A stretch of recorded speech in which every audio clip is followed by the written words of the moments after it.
Y'all good? Yeah. Well, thank you for your patience. We are now going to call to order the April 9th meeting of the Audit and Finance Committee. As we move forward to the adoption of the agenda, I would like to make a motion to, I would like to make a motion to make two changes to the agenda as printed. First, we would need to move 5H, the committee member vacancy submission review, up to 2D, but then we also need to make that a executive session, make that an executive session item. So again, what we're looking at would be doing making making 5H to be 2D, and then also making that an executive session item. Can I entertain that motion?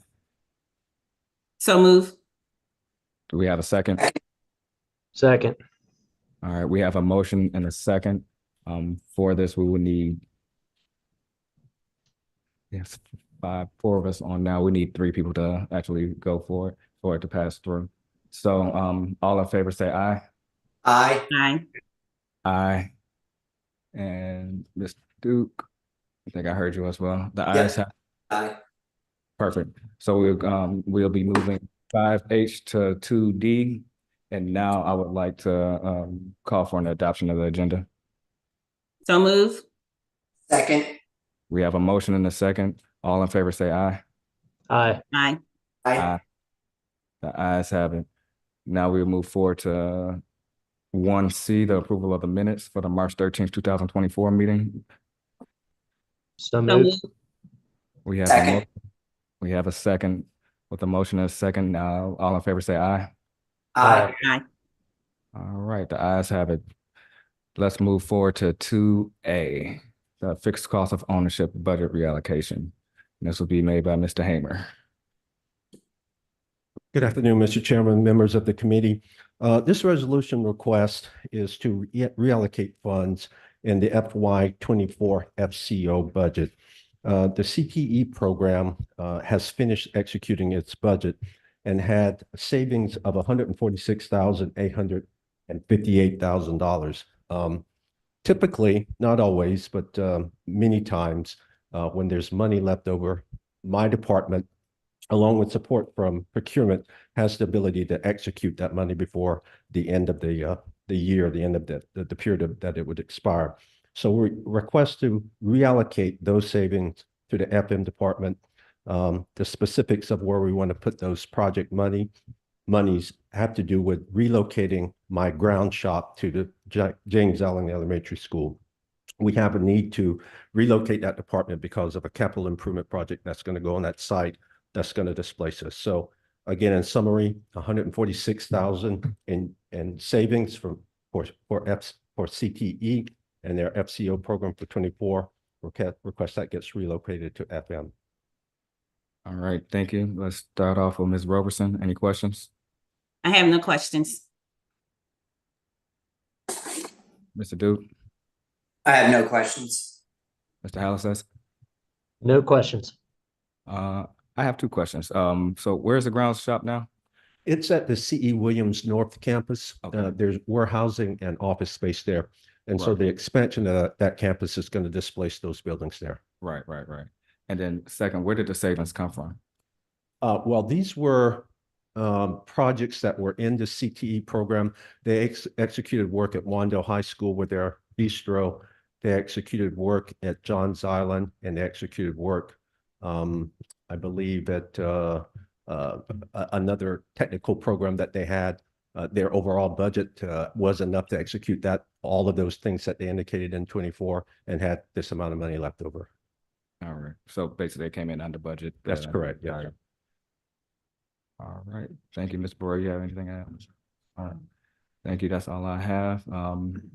Thank you. We'll bring that back up to vote.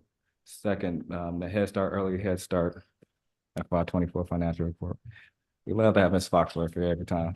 So actually, I'm here for a different reason, but it is Head Start related. When I presented the Head Start financials last month, I mentioned that we would be coming forth with a budget amendment. So here I am. I'm here to present a budget amendment to the Head Start grant. Per the Head Start performance standards, grantees are required to submit any changes or variances over 250,000. So our budget amendment of approximately $1.1 million has been generated by the lapsed salaries due to our tremendous vacancies. And it's going towards three things. It's going towards updating some playground equipment, including a structure at James Elementary, which can be moved when the new sites open. Refurbishing floors in our modular units. Midland Park, Mary Ford have modular units where early Head Start, we want to make sure they have the best, safest floorings possible. And then increasing our budget for subs. We have increased from 12 certified subs to 39 this year by increasing our salary rates. So we want to continue that. All right. Let's go in the same order. Questions? I have no questions. Thank you, Ms. Foxworth. Thank you. No questions. Mr. Hallis? No questions. All right. One question. Do we have a recruitment plan to try to? Yes, we are working on that right now. We are honestly really focused on next year. We are mandated to get our enrollment up to where we need to. So we are looking at working with our partners at the Office of Head Start, but really working with our internal staff. One of the reasons why we want to increase subs is because unfortunately with the lapse variances, our family advocates who are primarily responsible for doing the applications have been in classrooms covering. We had to pull them out of the classrooms. And so we had to make sure we had subs in place so they can do their jobs and then the kids can still be provided an education. So that's one of our initial strategies is making sure the family advocates can do their job. So that's first. Second, we're looking at increasing our outreach and making sure we're at as many community events as we can. Two, we also have to make sure we're families know that we're a safe and great place to put kids. And we have to just spread the word about who's eligible for our program. So we actually met this morning and looked in detail at our under enrollment plan so we can get to where we need to be and we won't have as many. And one of the biggest things is when you don't have staff, you can't, fill classrooms. And so it's cyclical. And so we are targeted on getting fully staffed by August 1st and fully enrolled by August 1st. Absolutely. Thank you, Ms. Foxworth. I appreciate it. Mm-hmm. And we will move forward to 2C. All right, good afternoon. I have the $250,000 and over procurement contracts list for your review. You'll note that after the last meeting, we made some interim changes to that report to include 3 columns for procurement director concurrence, CFO concurrence, and legal office concurrence. In particular, those contracts that do not fall in the category of a cooperative or state contract or a sole source where we competitively procured the goods or services, all of those contracts over $250,000 were reviewed by the Office of General Counsel. So all of those have been through their review and meet the review of myself and the procurement director. So if you'll run through that list, just some highlights, you'll notice that there's things like Omnia cooperative contract. Those are things that are competitively procured nationally that we're able to piggyback off of. And so they don't require local procurement. But if you go a little bit further down to lines 3 and 4, for example, for roof maintenance and preventative maintenance, those were things that were bid directly or contracts were already in existence. The rest of that first page is all board exemption for copyrighted technology materials for educational programs. And so none of those had to go through any means of competitive procurement. And that continues on through the majority of the second page. There's a couple of state contracts out there for vehicle purchases and an existing contract for mobile communications for bus system DVR cameras. If you go on to the third page, this is when you start to make your way into capital programs, that category for all of our construction and major maintenance projects. So you'll notice that there's some CM fees and architecture and engineering services that were procured through public competitive solicitations that are all listed there. And as you make your way to the bottom of the page and onto the next page, there's a number of technology contracts that fall under the state contract. And then the last page has predominantly facilities management. So happy to answer any questions about the particulars of that. We are going to meet, I think, next week and discuss the overall format for the 250 list going forward to make sure that it's as efficient as possible and meets the expectations of the committee and the board. I absolutely appreciate it. And thank you for your work on this so far. Let's stay in the same order. Ms. Roberson? Yes, Mr. Prentice, thank you. This looks a lot cleaner. I have two questions. The first question relates to one of the concerns that I had about the under the procurement justification area. I see now that under the capital projects before, the solicitation was 10 days, 15 days, whatever. Now I see that most of them are 35 days with quite a few proposals received. What changed? I don't know that there's any particular change to note there. The ones that in particular were solicited here that received multiple proposals were for A&E services. I think those are the two that you might be mentioning, line number 17 and 19. Are those two that you're mentioning in particular? Just Okay. out of curiosity. Mhm. And those are traditionally high volume markets where you see a large number of proposals that come in for those services. And so I think that may be somewhat particular to the nature of the procurement. We have a minimum threshold, and I apologize, I don't remember what that number of days is off the top of my head, but a lot of times the reason you'll see that extended is, if you don't have proposals, they're coming in, or if you have questions from vendors, they can request that it be extended. And so our ordinance, or excuse me, our local consolidated code allows for us to extend the procurement beyond the minimum days, in circumstances where the proposers are requesting such a consideration. So that can also be a reason why it goes longer than that minimum amount of time. But in particular with those, that is definitely a high volume market. And that's something that I've been accustomed to, is seeing A&E services. It's voluminous to see, a number of proposals come in for those services all at once. Well, what I'm saying is I agree with this. This is what I'm accustomed to seeing. So this is what I'm looking for in this report. My second question is if we stay on line 18, and again, under the procurement justification, the solicitation method, 5230. I see that 5230 was used quite a few times. And I'm not sure if you are up to date, but it is, if my recall serves me correctly, I thought that using 5230 when we had the audit was a no-go moving forward. I thought that was a violation that we were told that we could not use 5230 anymore. I don't know. You may not be able to speak to it. Maybe Mr. Barori can speak to it. Yeah, this is Miss Shaw on the line. Okay. Hi, Ms. Robertson. Hey. The reason why this is listed is to identify what was the original method for the contract for Brownstone in particular.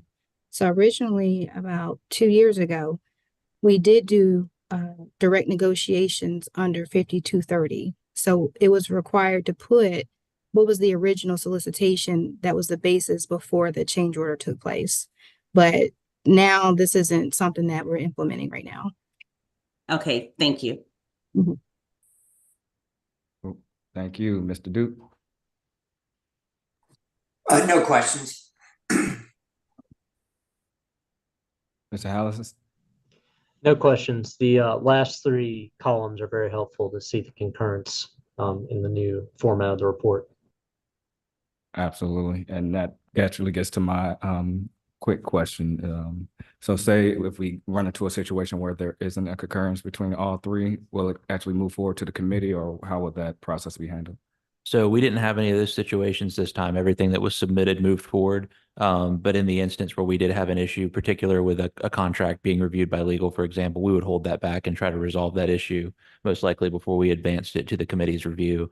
The nice thing about a lot of this, if you look at the top part of the report, the contracts that were negotiated directly for non-construction services were the ones that they reviewed most heavily. All of our construction contracts used the standard AIA format, and so that makes it a lot smoother in the review in terms of using standard language that the market's accustomed to. So don't anticipate major issues with that, but it's good to see that they had that concurrence and they did review everything that was executed over 250. Absolutely. Thank you very much. I have no further questions. Nope, no further questions. All right, we're going to now entertain the motion to go into executive session so we can go over what is now 2D, the committee member vacancy submission review. So move. Do I have a second?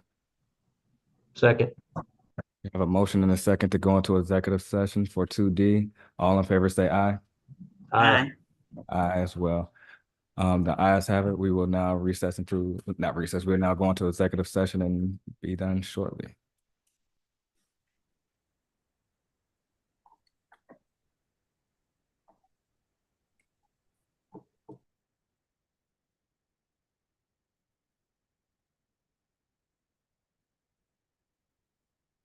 Yeah, they're staying.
We good?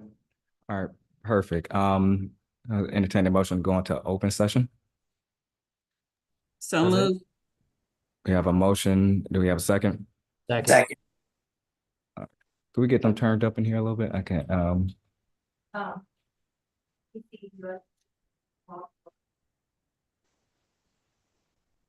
right, we have a motion, a second. All in favor, say aye. Aye. Aye. Aye. Thank you. We are now in open session. This is probably one of the quickest executive sessions I've ever been part of. And we came to a very, very, very quick consensus. The issue that we had with the executive session, all the committee members were not able to see the applications because it was on the back end. The board members were able to access them through the back end of board docs. The committee members are not in board docs on the back end. So what we would do is have them resent to the committee members so we can discuss at next month's audit and finance meeting. So that's what happened. So now that we're in open session, let's go ahead and take our public comments. There were no public comments and none submitted online. No. All right, perfect. With no public comments, we are now moving to our action items. We're now moving to our action items.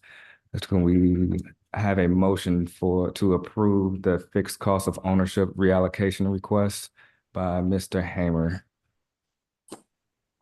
So move. We have Second. we have a second. All in favor, say aye. Aye. Aye. The ayes have it. That will be moved forward to the board. Second, can we have a motion to approve the $1,052,996 2023-2024 budget amendment for our early Head Start and Head Start presented by Ms. Foxworth. So move. We have a motion. Do we have a second? Second. A motion and a second. All in favor, say aye. Aye. Aye. The ayes have it. Let's move forward to 2C. The motion to approve the list of purchases and contracts greater than $250,000 through March 26, 2024, as presented by, it says Mr. Craven, but Mr. Prentice. Motion to approve the purchasing contracts greater than 250,000. All right, we have a motion. We have a second. Second. We have a motion, a second. All in favor, say aye. Aye. Let's have it. Again, we will move 2D. Actually, what I believe we need to do for 2D is call for a motion to table it until the May. Do you know what our meeting date for May? Is it the 7th? 7th? Great number. So we need a motion to table the 2D to the May 7th audit and finance meeting. I move that we table the committee member vacancy submission review until the May 7th Audit and Finance Committee meeting. All right, we have a motion. Do we have a second? Second. Motion, a second. All in favor, say aye. Aye. Ayes, the ayes have it. Again, if we can just get the applications sent through email to the committee members for review, and then we can move forward. Okay. All right, now let's get down to the information items. Item 5A, the 90-day enrollment count, which will be done by Ms. Roberts.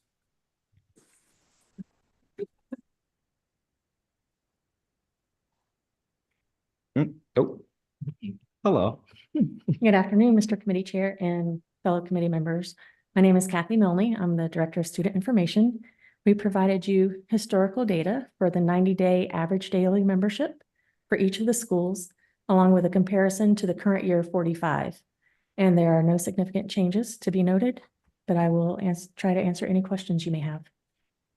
All right, let's go in the same order and then add Ms. Stamp on after Mr. Hallis's.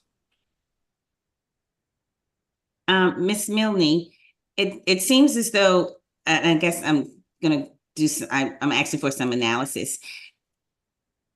The students are either they're leaving and then they're being replaced by other students, or they're just moving around schools because the numbers are still, the totals are still pretty much balancing out to be the same from the 45-day to the 90-day from what I'm looking at.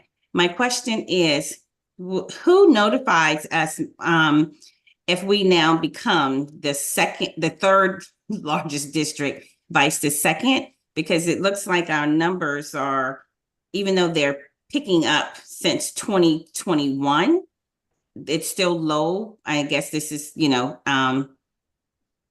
COVID. And I believe that Horry County is third and with 48,000. So how does that process work, and what does that look like?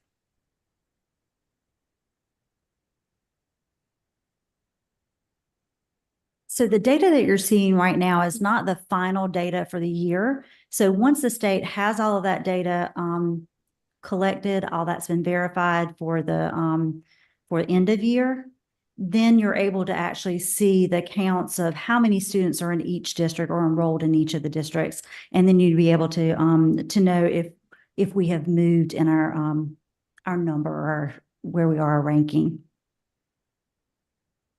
Okay, so that's end of the year. Yes, ma'am. Okay. This is only 90-day. Like we've shown you, of course, our 45th day, 90-day, and then you'll 135. That is right. Yes. Yes, ma'am. Okay. Who keeps up with, I go back to a part of my first question. Does it look like we are losing students because they're moving out of the district, or are they moving around the district? And how do we track that type of information? That data is presented more in the live and attend report that is presented by the operations division. And so can ops answer that question? So that, Mrs. Robertson, this is Jeff Broe. So that's off the live and attend report, and that's simply a snapshot at the day 45 mark. So at the day 45 mark and looking at that report, you can tell where the kids are at that point and from where they came. We don't track the difference between day 45 and day 90. You track end of the year? I guess what I'm getting at is, how do we know the trends? How do we account for if they're leaving the districts or if they're just moving around within the district? I know that's the live-in report, but what do we? So the live-in report, to your two questions, the live-in report from year to year would allow us to track where kids are going within the district. Where are the trends? Are there more kids going to one school than another school from within the district? But we don't track within that report who leaves the district. Okay. So it answers your first question. It doesn't answer your second question. And it's only from year to year at the day 45 mark for each respective year. Okay, got it. Thank you. All right, moving forward, Mr. Duke. One question.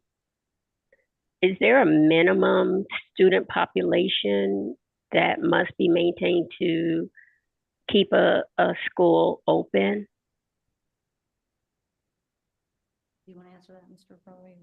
Yeah. There is no official minimum, but if Mr. Broe would like to add anything, I would let him do that. That is not the case. You are correct, Ms. Roberts.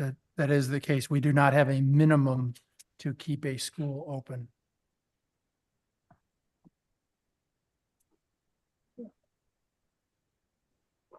All right. So at what point do we look at the cost effectiveness of having a school open with a certain student body? Ms. Stamp, so that is a really good question. I can only respond by telling you what's happened in the past. So there was a point between 3 and 4 years ago, we took a look at schools with very low enrollment and looked at the possibility of consolidation. And that was met with a significant amount of resistance and pushback. And there has not been an approach at this point to move in that direction. So there is, we certainly could take a look at a school with low enrollment, determine the cost to operate that school, and then also determine the cost of putting those students in another school. So financially, that analysis could be done if directed by the board. I'll go ahead and speak to that. And say that it will be met with great resistance. One of those schools in my district, and to relocate kids from Edisto to get them to Minnie Hughes or E.B. Ellington will be met with great resistance. Thank you. Thank you, Mr. Duke. No questions. Mr. Hallis. No questions. All right, thank you. I have one question. Do we have the breakdown between the North and South Campus of C.E. Williams? Not on this report. Yeah, not on this report. Do you want to go? All right, I'll let you. This report is based on the way that we handle state reporting, and for state reporting, it is one school. Mm-hmm. So we do not have it divided by campus. Right, so can you? But we give me could the provide you breakdown? information that shows how many sixth graders we have and how many seventh and eighth graders we have. Cool. Which would give you the breakdown that you're asking. Right. I'm thinking about, since we're starting to look at North and South, and then, the trends of how the sixth graders are going into seventh and eighth, and, size of building and new building and whatnot, that probably would be great to have that broken down as well. I can tell you often, well, not even often, we always break that data down in many fashions so that we can see the different campuses. But when it comes to anything that's, officially reported in those reports, we have to maintain that just like Right. we would for a report card. Yes, sir. Right. So this more so be for the district internal data for us, as opposed to sending it up to Columbia. Cool. That's all I have. Thank y'all for your report.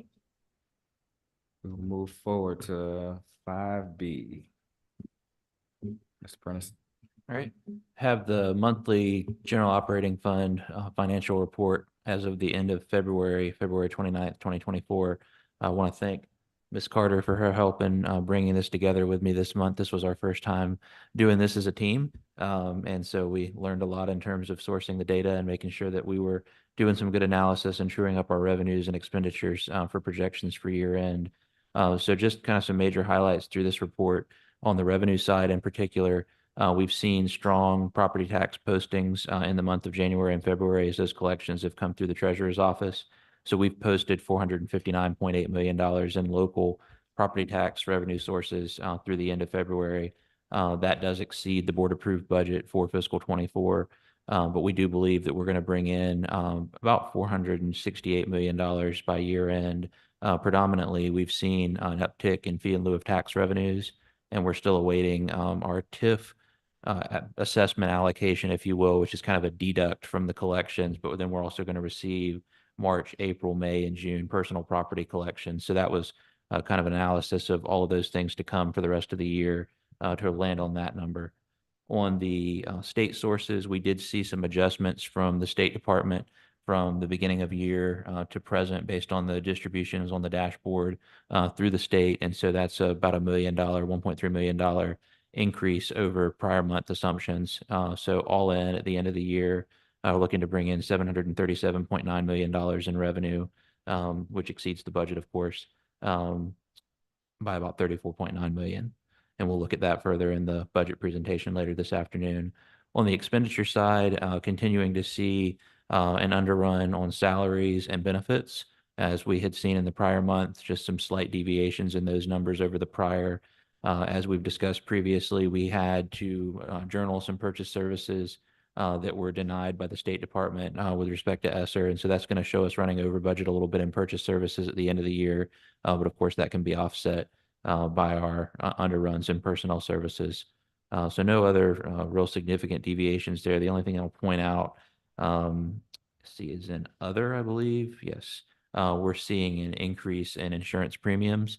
And so we have we've adjusted the budget for fiscal 25 to account for that, included in the base budget, but we're going to overrun that particular category this year as a result of increases in our insurance premiums.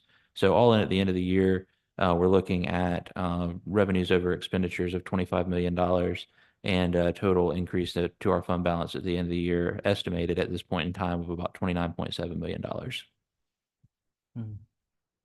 Right, let's go in the same order. So, Mr. Prentice, the increase in insurance premiums you're referring to is Skispit? I'm sorry, Is it- can you repeat that? The insurance Yes. with what in particular? Is that the Skispit insurance or what insurance are you talking about? The liability insurance increase, or is it health insurance? No, ma'am. It was predominantly through the school board insurance trust. So the brokered lines that we have with them. So we're underrunning on salaries and benefits in terms of retirement and health insurance. Okay, so the Skispit. Okay. Yes, ma'am. And my second question is the total transfers and your notes, and thank you for your detailed notes. It said the weighted pupil units increased by 16% and finance staff was not aware of this until December 2023. Can you speak to that? So I believe, and I will look back to Jennifer if she has any additional commentary. I think that was the transfer true up with respect to charter schools. That's okay. Yeah, it was associated with the charter school attendance estimates and the commiserate increase with our budget because those payments are made based upon revenues in the GOF. So that weighted pupil unit component with charter school payments in particular increased. And that I will say, of course, a little bit before my time with the district, but I am just diving into calculating that for fiscal 25 to make sure that our budgetary assumptions going into the new fiscal year are accurate. So I'll have probably more information on that going into the May workshop. There were already calculations that were done prior to my arrival with the charter school payments for fiscal 25. And so we're going to make sure that the formulas and everything for that are very close to our current assumptions, plus what any growth we might see budgetarily in the next year to make sure those are as close to accurate as possible. Okay, thank you. Thank you, Ms. Stamp.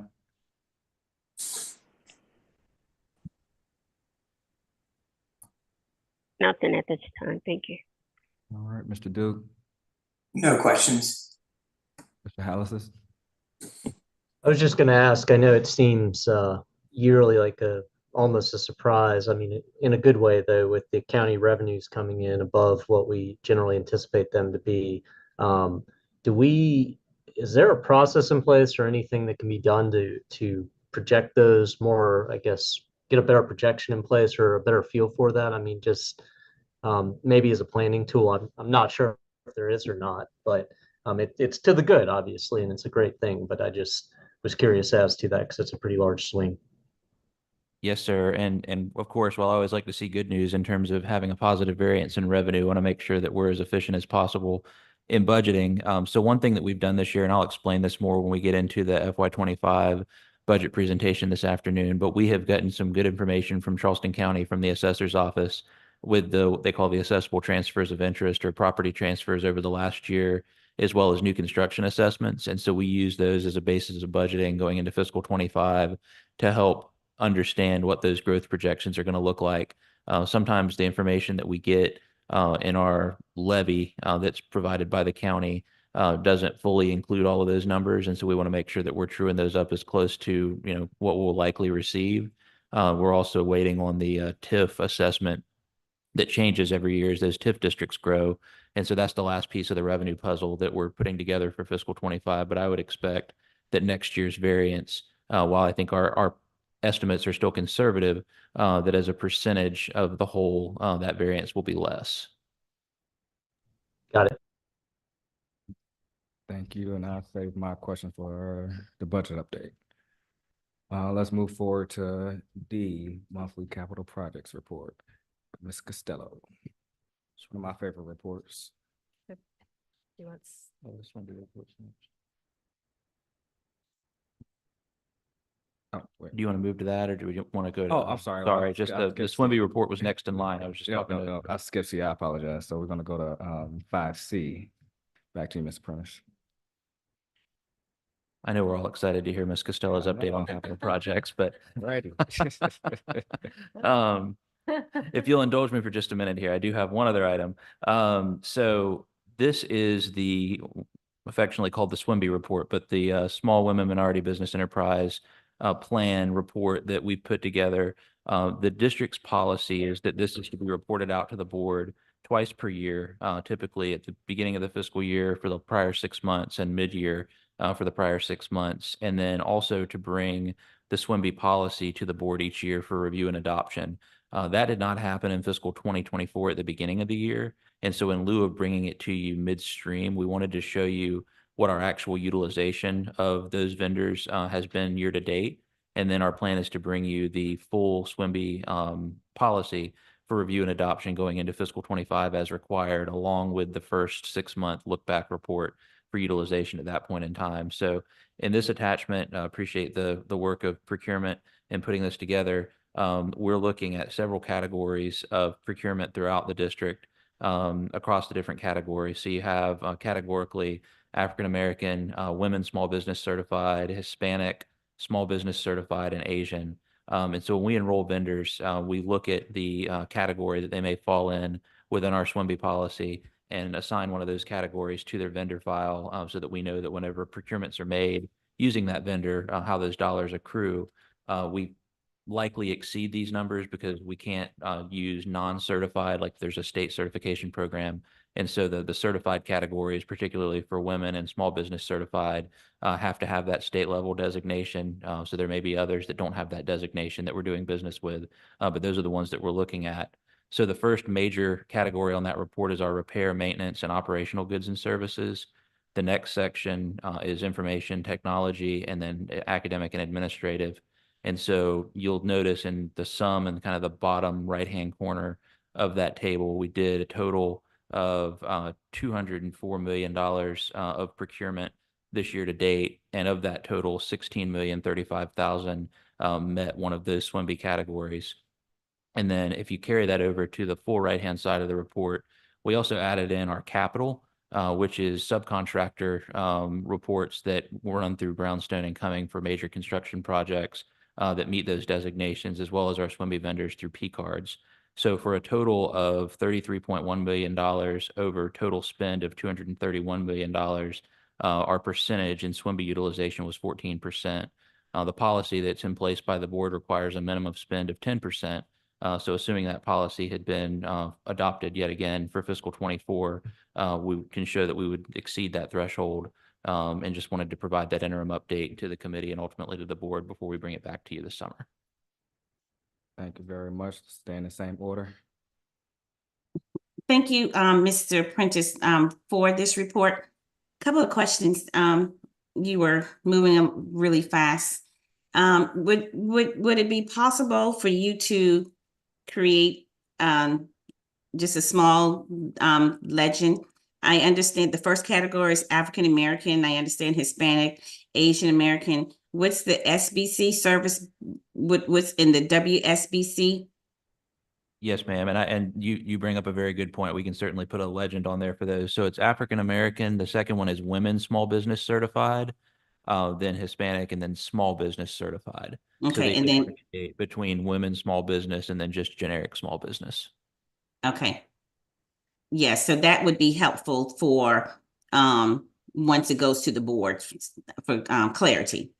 Yes, ma'am. We can add that legend. Okay, and so SWIMBY is women, correct? So we have women that have I guess women-owned business for the capital projects? Yes, ma'am, we do. Okay. And then for the P card, how do you determine that? That's just how do you determine the P card information? So that's kind of the way to categorize this, almost kind of a reverse definition process. So whenever those transactions post to our ledger, the vendors tie into the vendor codes in the system whenever they post from Bank of America from the P card system. And so in the event that we have a vendor enrolled as one of those eligible categories, we just show that spend over the P card system with those vendors, so that we're adding it to the total sum. Gotcha. So if it comes up when the P card transaction is code 360, you know that that's one of the SWAMB codes. So if the vendor itself is a SWIMBY eligible vendor, then it would tie, and then the codes in particular would just be the object code that the expenditure would tie to. So if it was travel versus the purchase of supplies, it would tie to one of those different object codes. But if we purchased it from, ABC Supplies Incorporated, and it was a women's small business certified in the system, we'd be able to see that transaction posted to that vendor that was a SWIMBY vendor. Okay, so it's the minimum SWAMB percentage is 10%? Yes, ma'am. Per the policy that was brought most recently back in, I think I had it in the notes.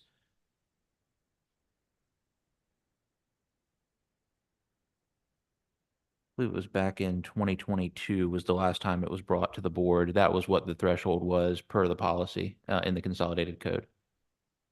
Okay, so Ms. Huggins, is there any goals or to increase that number? I know we went to 14, we actually went over the 10%.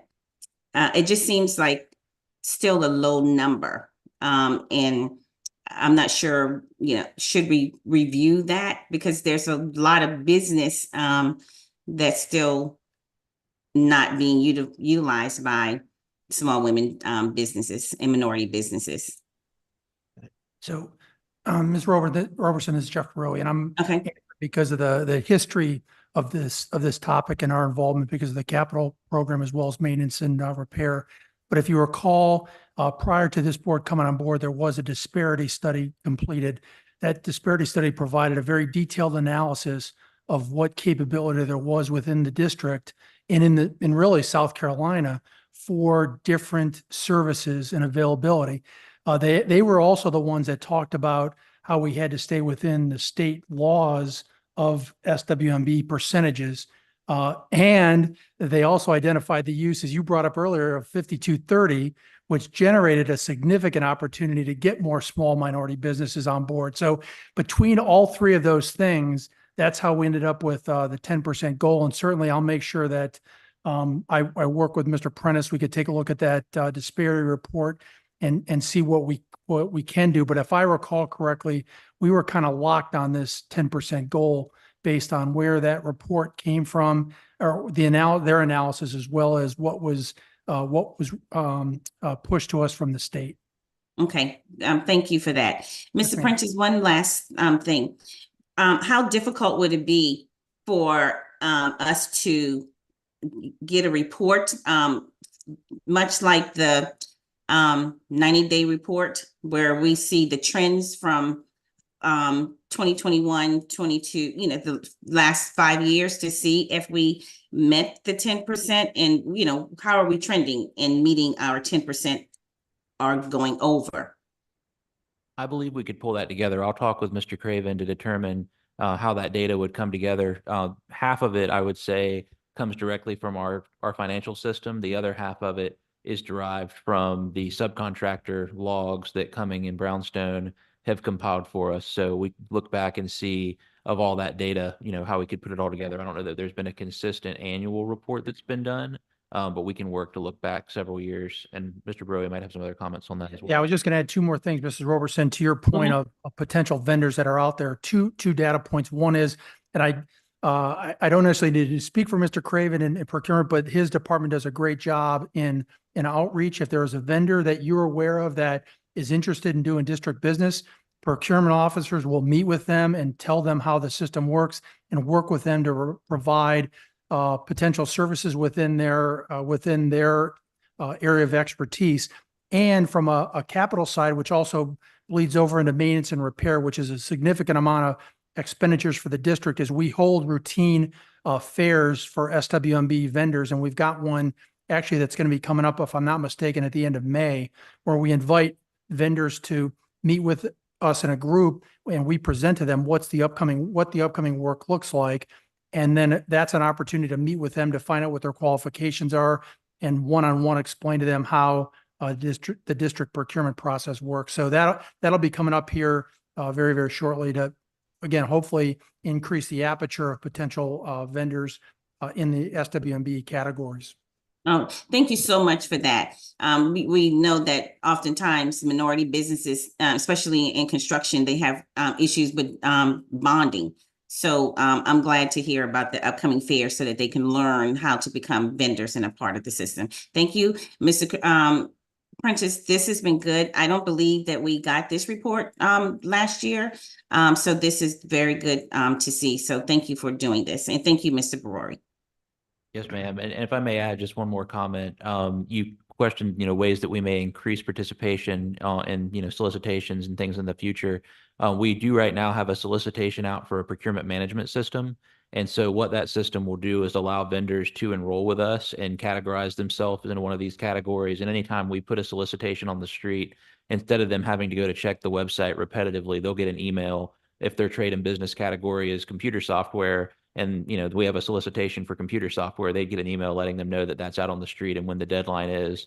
So it also allows for e-bids to be submitted more efficiently and things of that nature. So that's something we're working to do.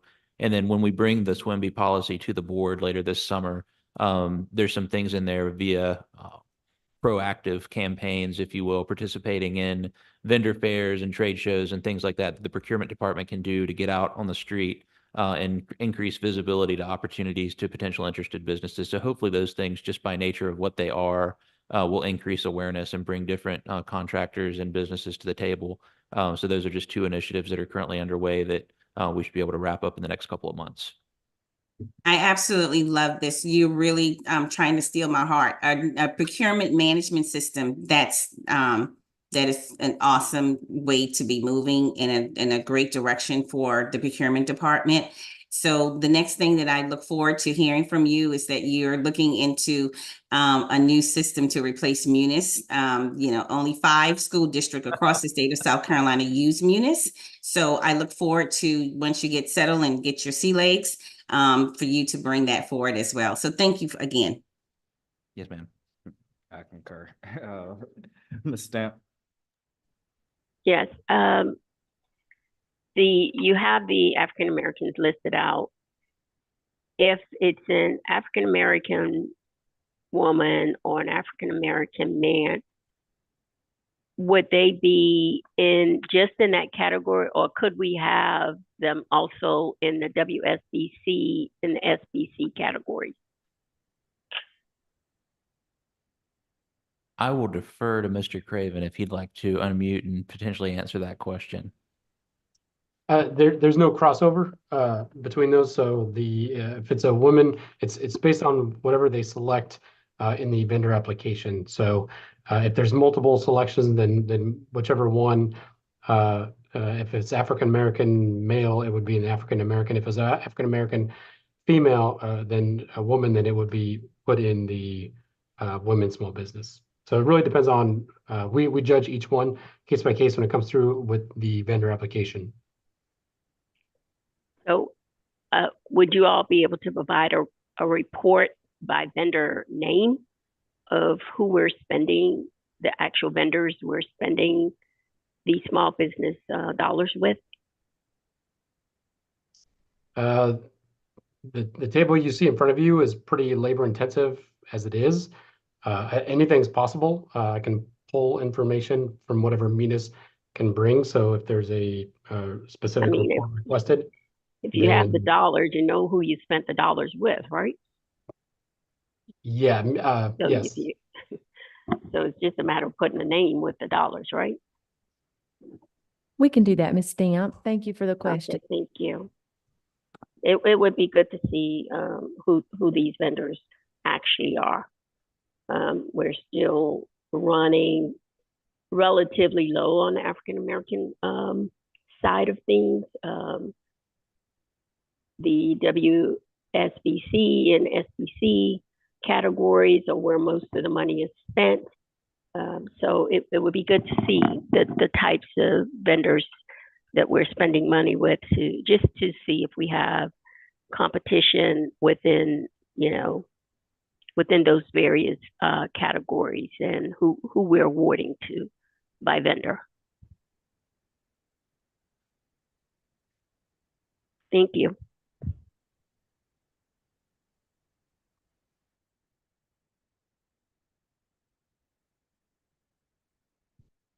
Thank you too, Ms. Stamp. Mr. Calhoun stepped out for a moment. He's returning now.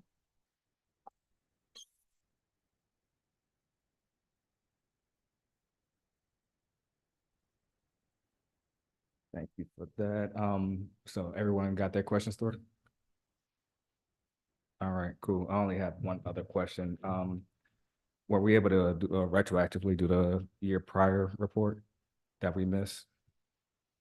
So, in terms of looking at the retroactive reports for SWIMBY, we can pull some of that together and we can present it as information just as supplemental to the update. Yes, sir. Absolutely. And we can track, as we start to do this on a regular 6-month basis, we can just start to compile it in the same format and have look back comparisons for review. I'm sure that would be something that we could do pretty simply. All right, perfect. Thank you. And Ms. Robertson got to some of my other questions. So thank you. I appreciate it. We're going to go ahead and move forward to now my favorite report. The monthly capital projects report by Ms. Costello.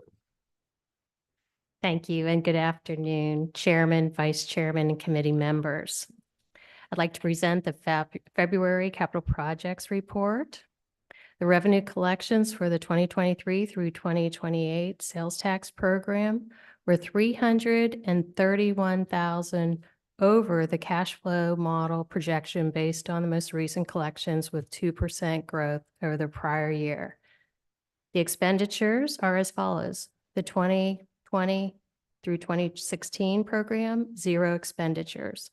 2017 through 2022, $1.8 million. 2023 through 2028, $11 million. 2023 through 2028 long-term debt projects were $557,000.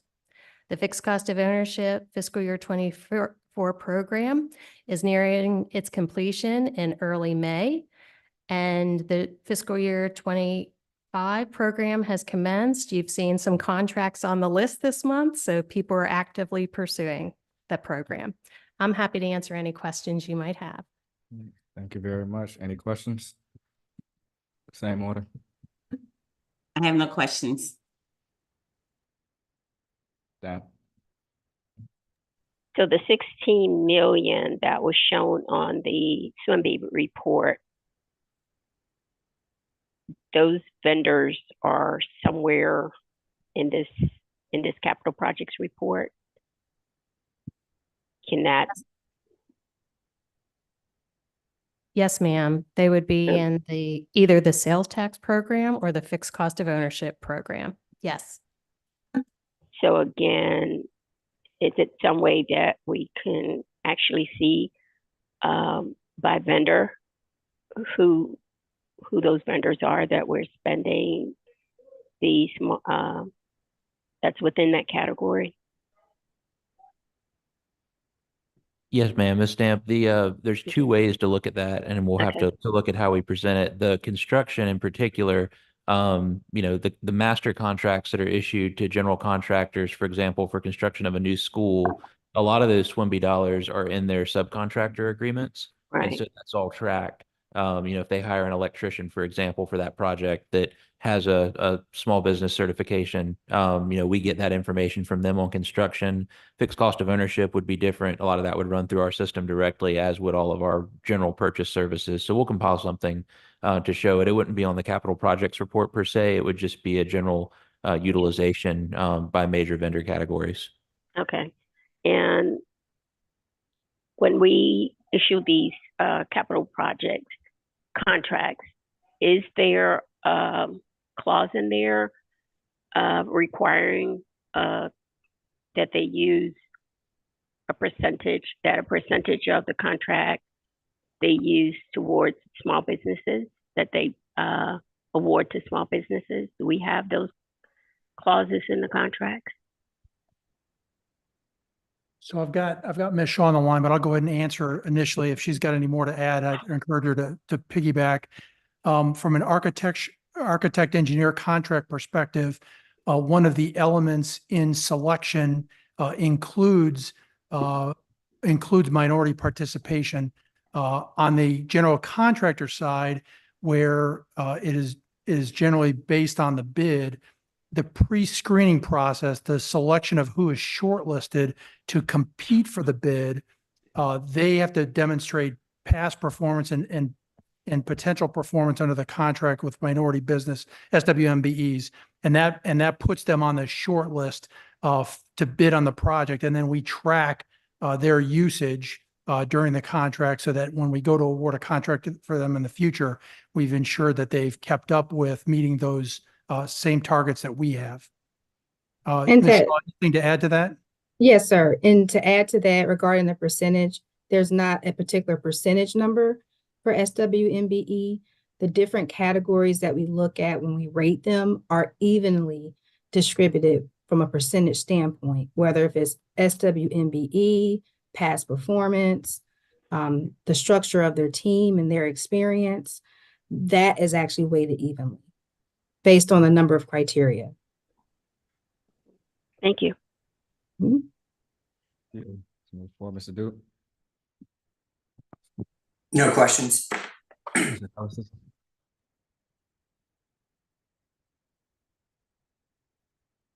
No questions. Now I have no questions either. Thank you very much.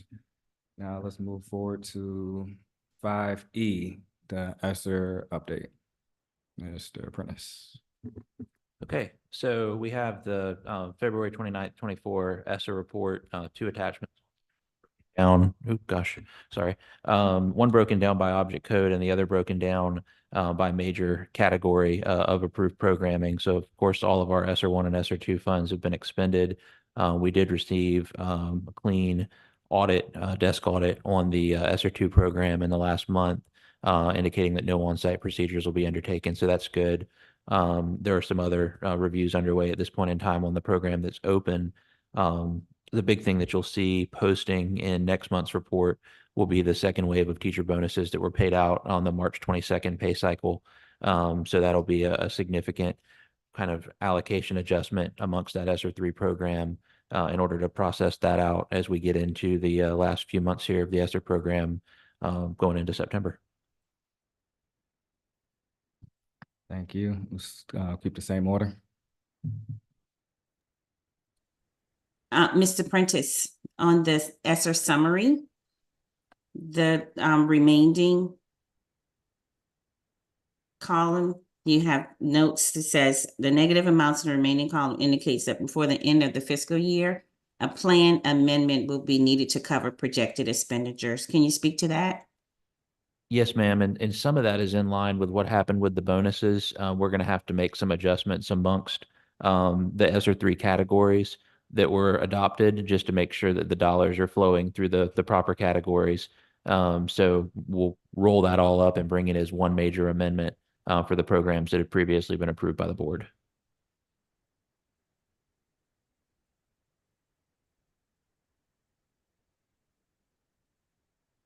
Awesome.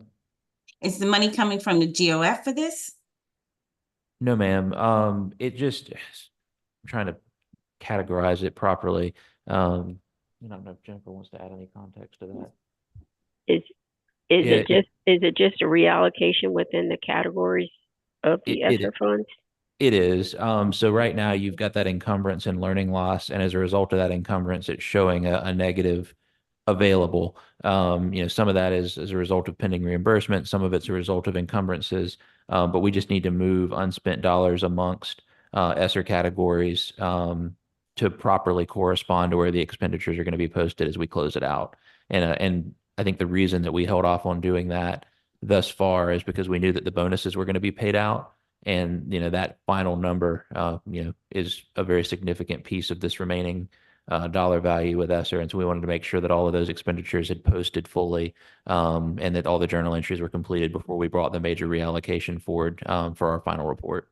But nothing's coming from the GOF. This is all just reallocation amongst ESSER dollars. Okay, if you make yourself a note, can you at the board meeting explain that? Yes, ma'am. And I'll get some more Thank- information on it for the board meeting as well. Okay, thank you. Thank you, Ms. Stamp. All right, going back to you, Ms. Stamp. No questions right now. All right, Mr. Duke, I'm good. Mr. Hallis. No questions. All right, thank you. I was actually going to ask the question about the amendment as well. And I'm sure the State Department already are, they're expecting the amendment coming up that way. Yes. All right. Perfect. So, yeah, thank you. That is all I have for 5E. Now let's move to 5F, the FY25 budget update. Okay. Let me get this pulled up, and for the benefit of those, oh, Maggie, thank you. You're one step ahead of me. Ready to go? Do you have the version in Google Drive from the last, we added a couple of small adjustments to it. I reposted it this morning. I want to make sure I have the most recent version up there. Yeah. Okay, perfect. All right, so we've got the right version. I'm tracking off the one in board docs that everybody else can see, so I just want to make sure I'm looking at the right item. So let me pull up here on my end and we will run through this. All right. So start out this presentation looking at an overview of our current year performance for fiscal 24. And this ties to the financial report that you just saw presented in terms of the projected year-end revenues. So the board adopted budget of $702 million across all revenue categories as compared to our projected year-end revenues for fiscal 24 at $737.7 million. We're looking at just under 5% or a $34.9 million positive variance in revenues this fiscal year. Primary drivers on that, of course, being increase in property tax assessments through growth, as well as increase in fee in lieu of tax and various other personal and real property growth throughout the county. We are looking at fiscal 25 in particular, truing that up through some more granular data from Charleston County Assessor's Office that we've already received, and I'll go into that in a little more detail here in future slides. So if you go on to slide 3, we're looking at our fiscal year 24 projected compared to our fiscal 25 estimate. So right now we're looking at $770 million in revenue across all categories, which is about 4.63% over FY24 year-end projected. In the local category, that variance of 29.7 million is approximately $19 million in organic growth from growth and assessments, and then $10 million from a millage swap from the debt fund to the operating fund based upon restructuring and growth in capacity on that side. So about 6.3% over this year's projected year end. All the other numbers remain relatively the same from our prior presentation that was given at the board workshop in in March. And so we're just looking at the Senate version of the budget as compared to the House, may provide some additional state funding, but it would not be material. We're talking probably at $1 million or less compared to what we saw in the House version of the budget. So we're leaving those numbers as they are for now until we see more information coming out of the state's budget process. Going to the next slide. So comparing all of that between the base budget for fiscal 24 to FY25 estimates, additional revenue of $67.6 million. We're continuing to refine these numbers. As I mentioned earlier, we're still waiting on the TIF assessments to come through, and we still have 4 months of revenues to post in fiscal year 2024. So we'll refine those between now and the May workshops when we bring first reading for review at that point in time.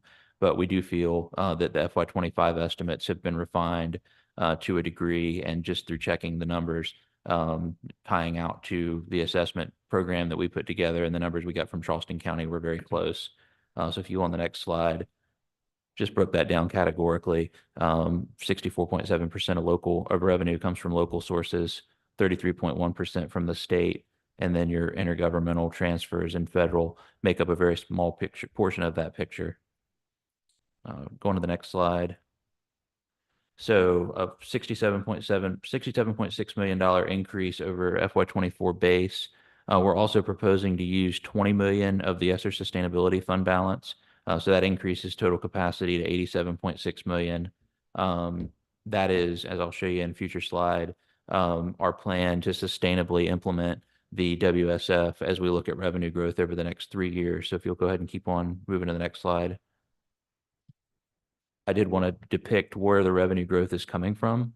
So of that $30 million in growth over FY24 year end, 9.3 million of that is coming from additional revenue from growth in property tax assessments. So those ATIs, as they're called commonly, with properties that have transferred at a higher value than they were previously on the books before. New construction in the county makes up about 8.7 million of that. And then the 3 mil swap from the debt fund is about 10 million. And we went through this data, I think it was 7,000 property transfers, and took samples and ran statistical measures to make sure that we were comfortable with the data, and also looked at the assessment ratios, of course, to make sure that our projections and the general operating fund as compared to the debt fund stripped out those 4% owner occupied properties and didn't include those in our estimates. So move on to the next slide. In summary, we have the $37.8 million in ESSER sustainability fund balance available. And, even though it's categorized as fund balance, that number is really not part of our overall fund balance calculation. It's intended to provide sustainability for the implementation of programming post ESSER cliff. And so what we're looking at is how do we take the cost of the WSF and the ESSER sustainability fund balance and create a curve in our multi-year model that allows for it to be implemented without, major jumps in the program. So we're proposing $20 million in fiscal 25. And then if you notice down there in the chart, the cost of WSF has just been escalated at 5% per year to show a curve of the expenditure trend with the offsetting fund balance utilization from ESSER sustainability. So the actual requirement from the GOF this year would be 12.8 million. And then it would step up to 24 million next year, and then 28 million in fiscal 27. And the reason we're proposing to run it that way is because of that reassessment component that comes in fiscal 26. And we'll talk more about that next week in the board workshop when we get into the full 3-year plan that shows the revenue and expenditure offsets. All right. So we are balancing the budget with all of the revenues that we've shown thus far, the reallocation, the swap, if you will, between debt to operating and the ESSER sustainability component.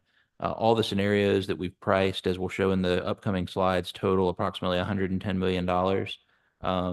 That would require some fund balance appropriation to be able to balance the budget.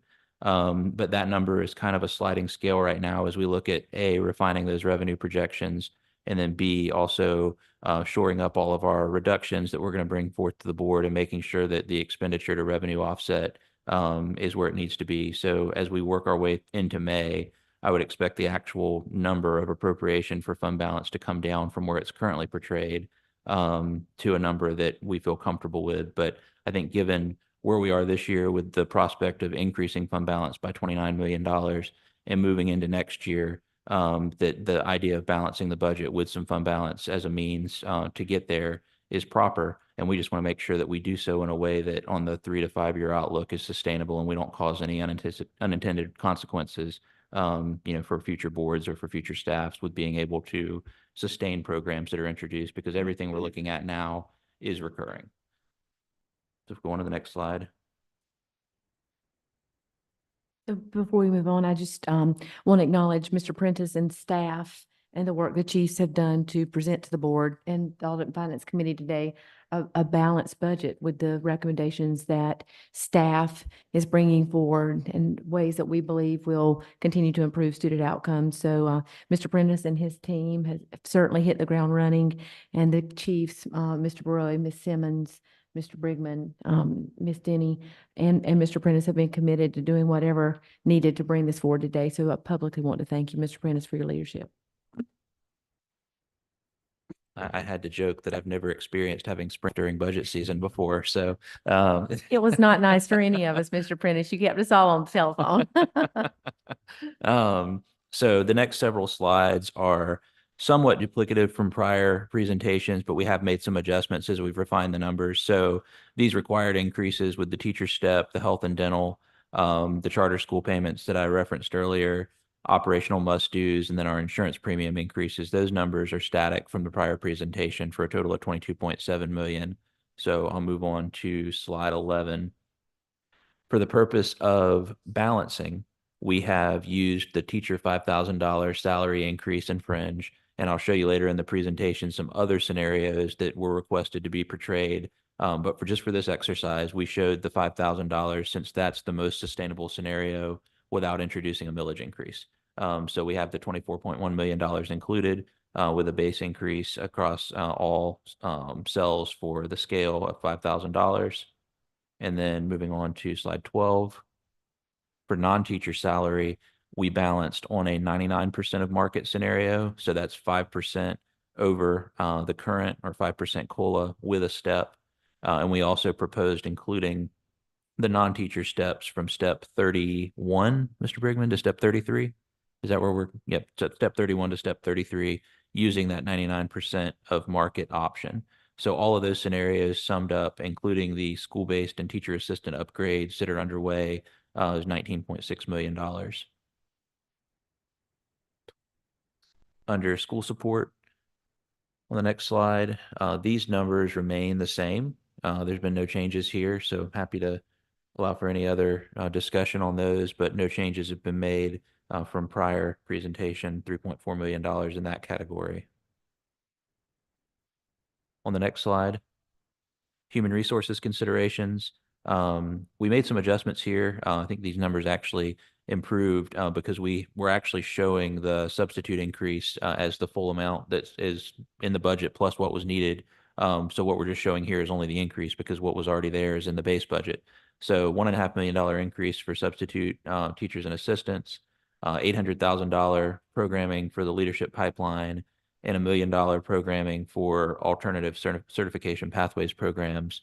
I'm happy to let Mr. Brigman discuss any of those in greater detail, but that number has rounded out at $3.3 million for those three initiatives.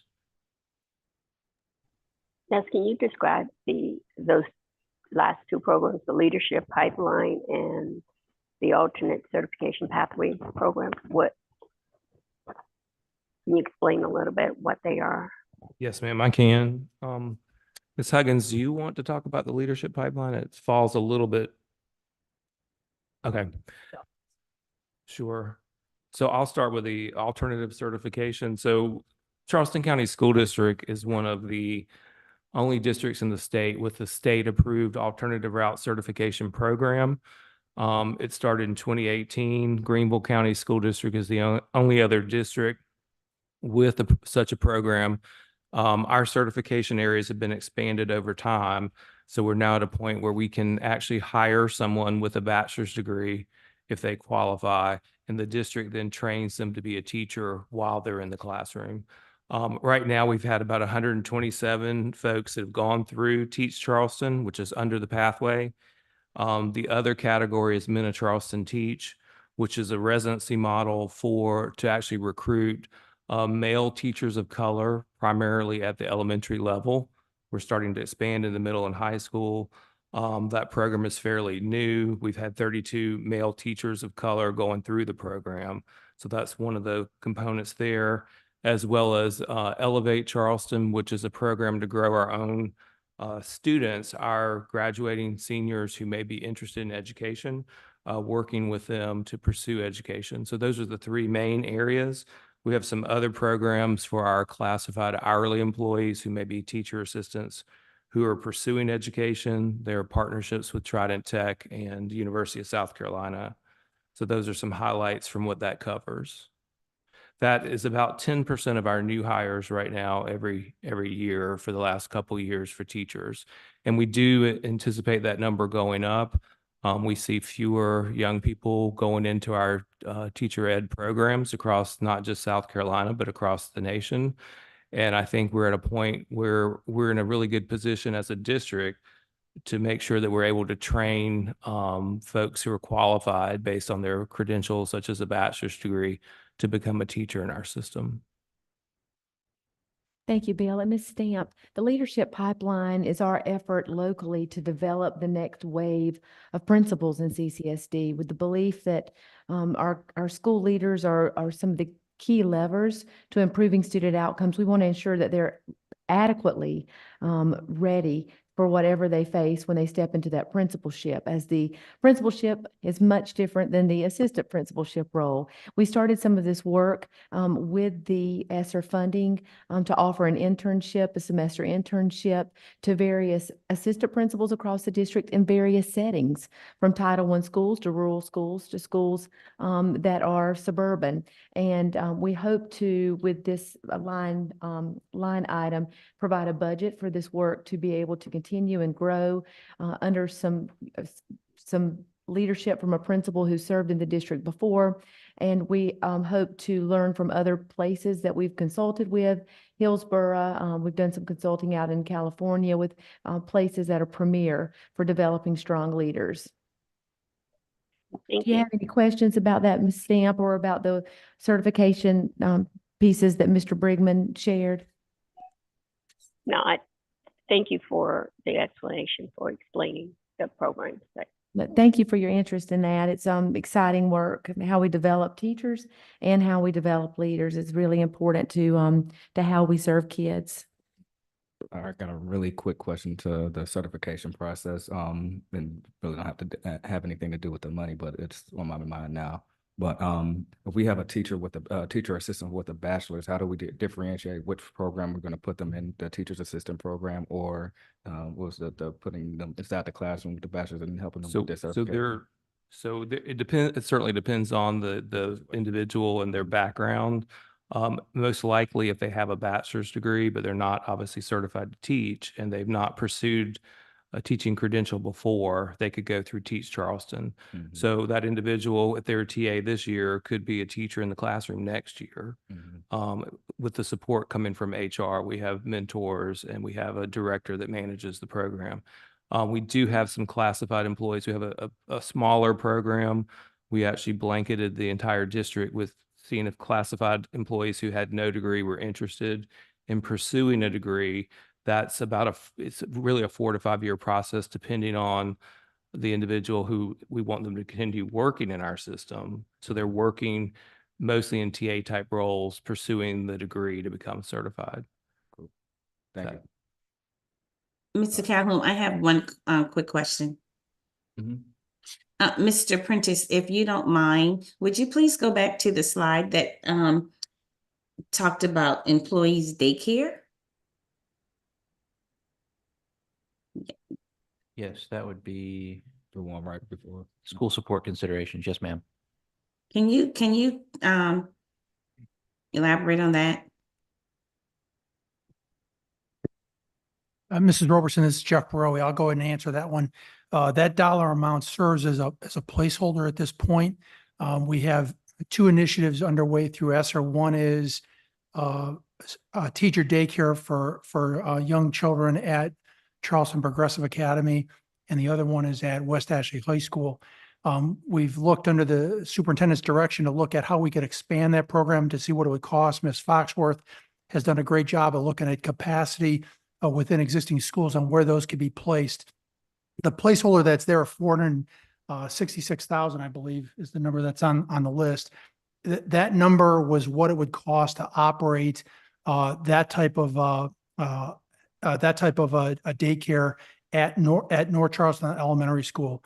So that was a placeholder, one school example. We still need to do more work to determine where that would go in place. We would like to continue the 2 existing schools that we have it in, but we also have to look at what the teacher pay would have to be. What would they provide in compensation for that daycare to offset some of the cost, which would increase the capacity in other locations. So there's still more work to be done on that one, but we felt the need to include that in the budget as a placeholder because of the strong desire for teachers to have that capability of some form or fashion, and hopefully begin to grow it in future years.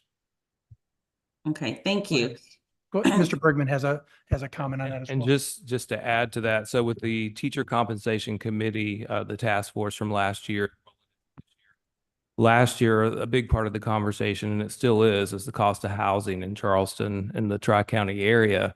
What surfaced from many of our surveys this year and from the task force is the cost of childcare and also finding childcare. So when we start to think about our retention of teachers, and as we see our more experienced teachers leaving the system. When we think about recruiting, hopefully younger new college grads who hopefully will consider the profession, we have to also understand they're going to be starting families at some point soon. So this cost of childcare and also finding childcare that's convenient depending on where they work is becoming a huge issue. So we heard that really loud and clear in our retention survey from this year. Okay, this is good. My insurance company, USAA, did this years ago, and their retention rate for employees just zoomed up. So this is something, this is moving again in the right direction. And this school support for chronic absenteeism, are those truancy officers or attendance officers? Thank you for that, Mrs. Roberson, and I appreciate your question, and particularly what you contributed about retention rate when we pour into our families and our teachers. We do think, as you know, we've started the North Charleston Joint Commission. We believe that this will help improve our retention efforts over in North Charleston specifically, and think that various recommendations will come out of that task force or that commission, and that this will likely be one in order to keep quality teachers in our North Charleston area. So we're excited to offer this as an expansion in North Charleston. In regards to the chronic absenteeism work, part of this is around officers or family engagement coordinators who can work with families who are have children who are chronically absent for whatever reason. In our study of best practice around the nation, which is what we're trying to do a lot of here in Charleston, is research what's going well in other places and see how it might work here. Since some of our efforts around this chronic absenteeism has been actually not as successful as we would hope in our schools particularly.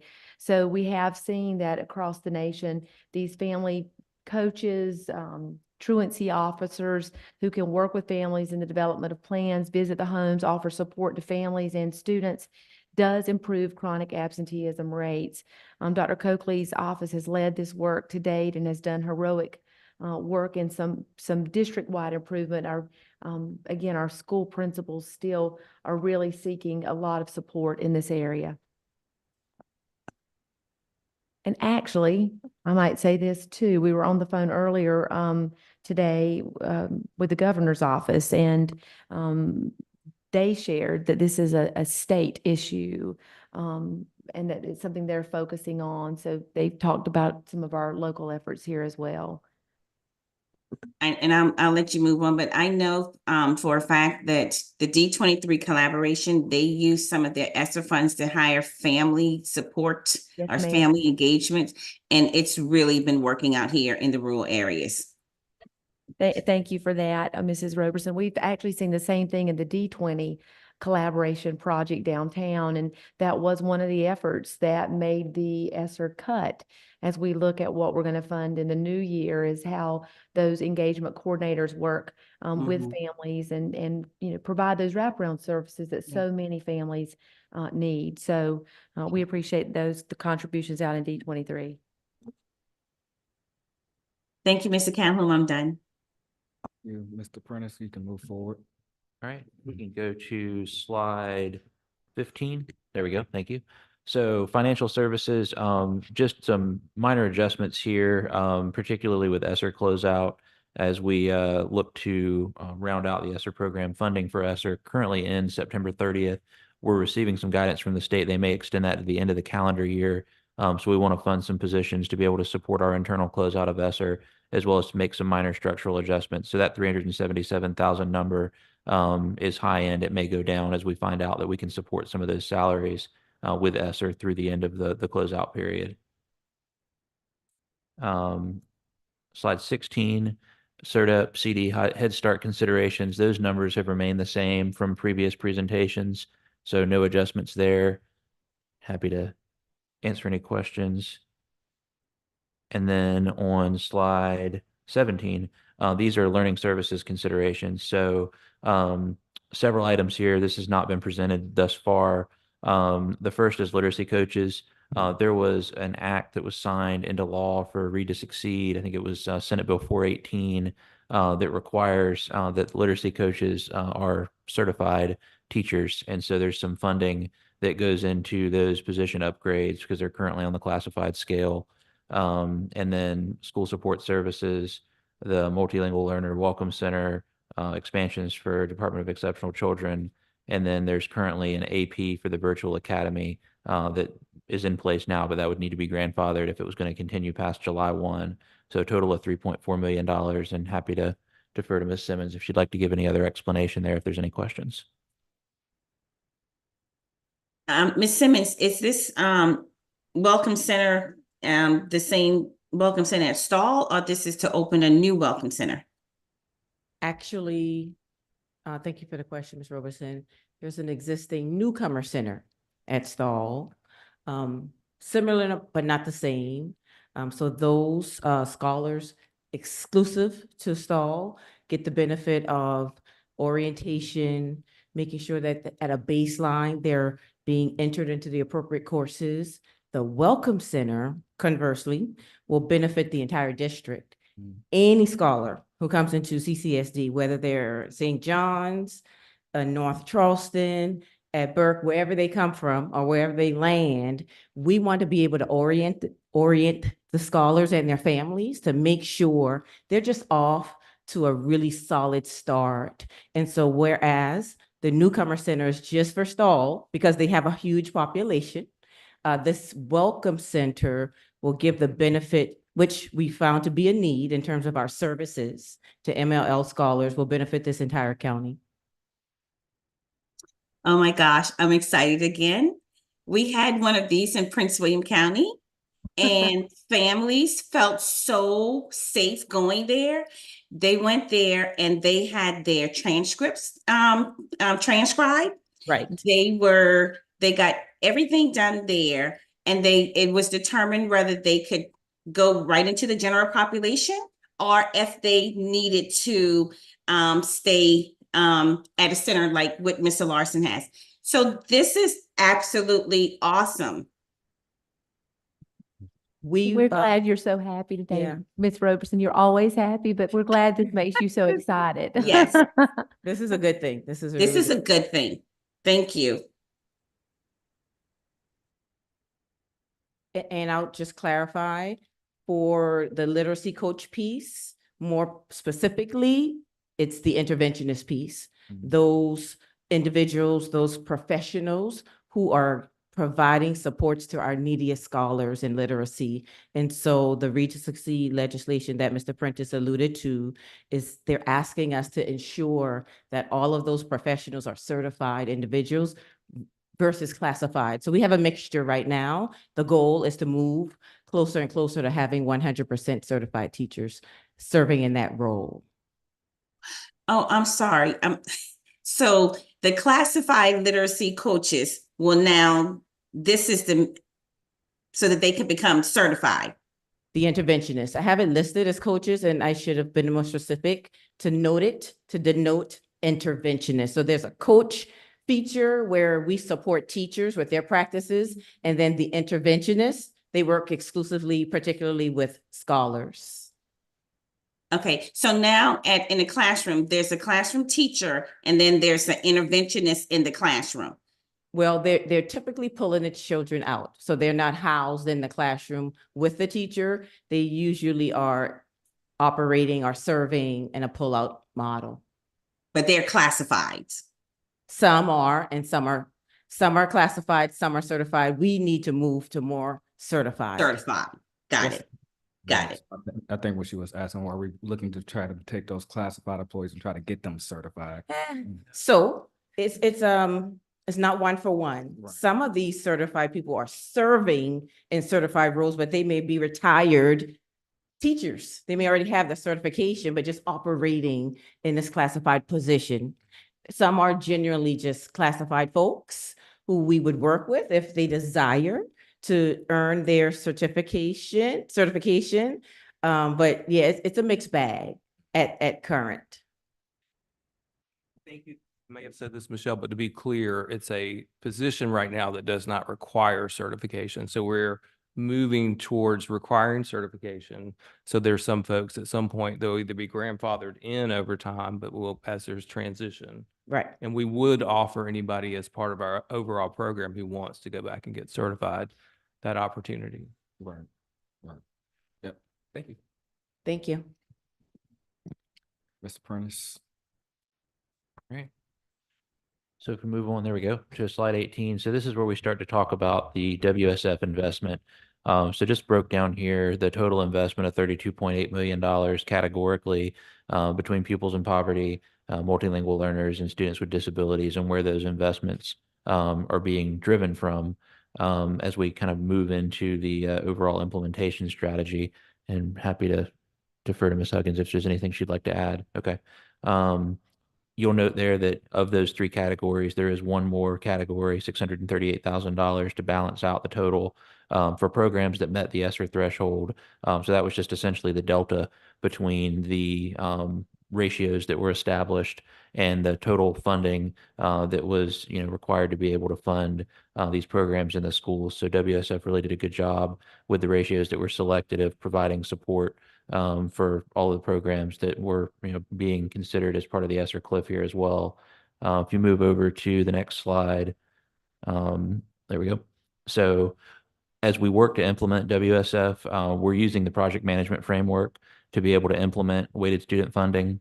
We're seeking internal guidance from academics, finance, and just an overall project management plan that's coming into focus to help us make sure that the implementation, the reporting, the approvals, and the overall expenditure and technical administration of the program successful, as well as the tracking of outcomes. And so as we're going into our budget meetings with schools and the contract review meetings, that part of that meeting now includes a WSF consideration to make sure that we're capturing the requirements from the schools in terms of how they'd like to spend their WSF dollars, especially as it correlates to positions that they have that they may wish to retain that were previously funded by ESSER, to ensure that we're working through the contract process in conjunction with HR to not get too long in the tooth in terms of needing to be able to get those contracts pushed out. So if you move on to the next slide. This is just a graphical overview of the process that we're undertaking using the project management framework.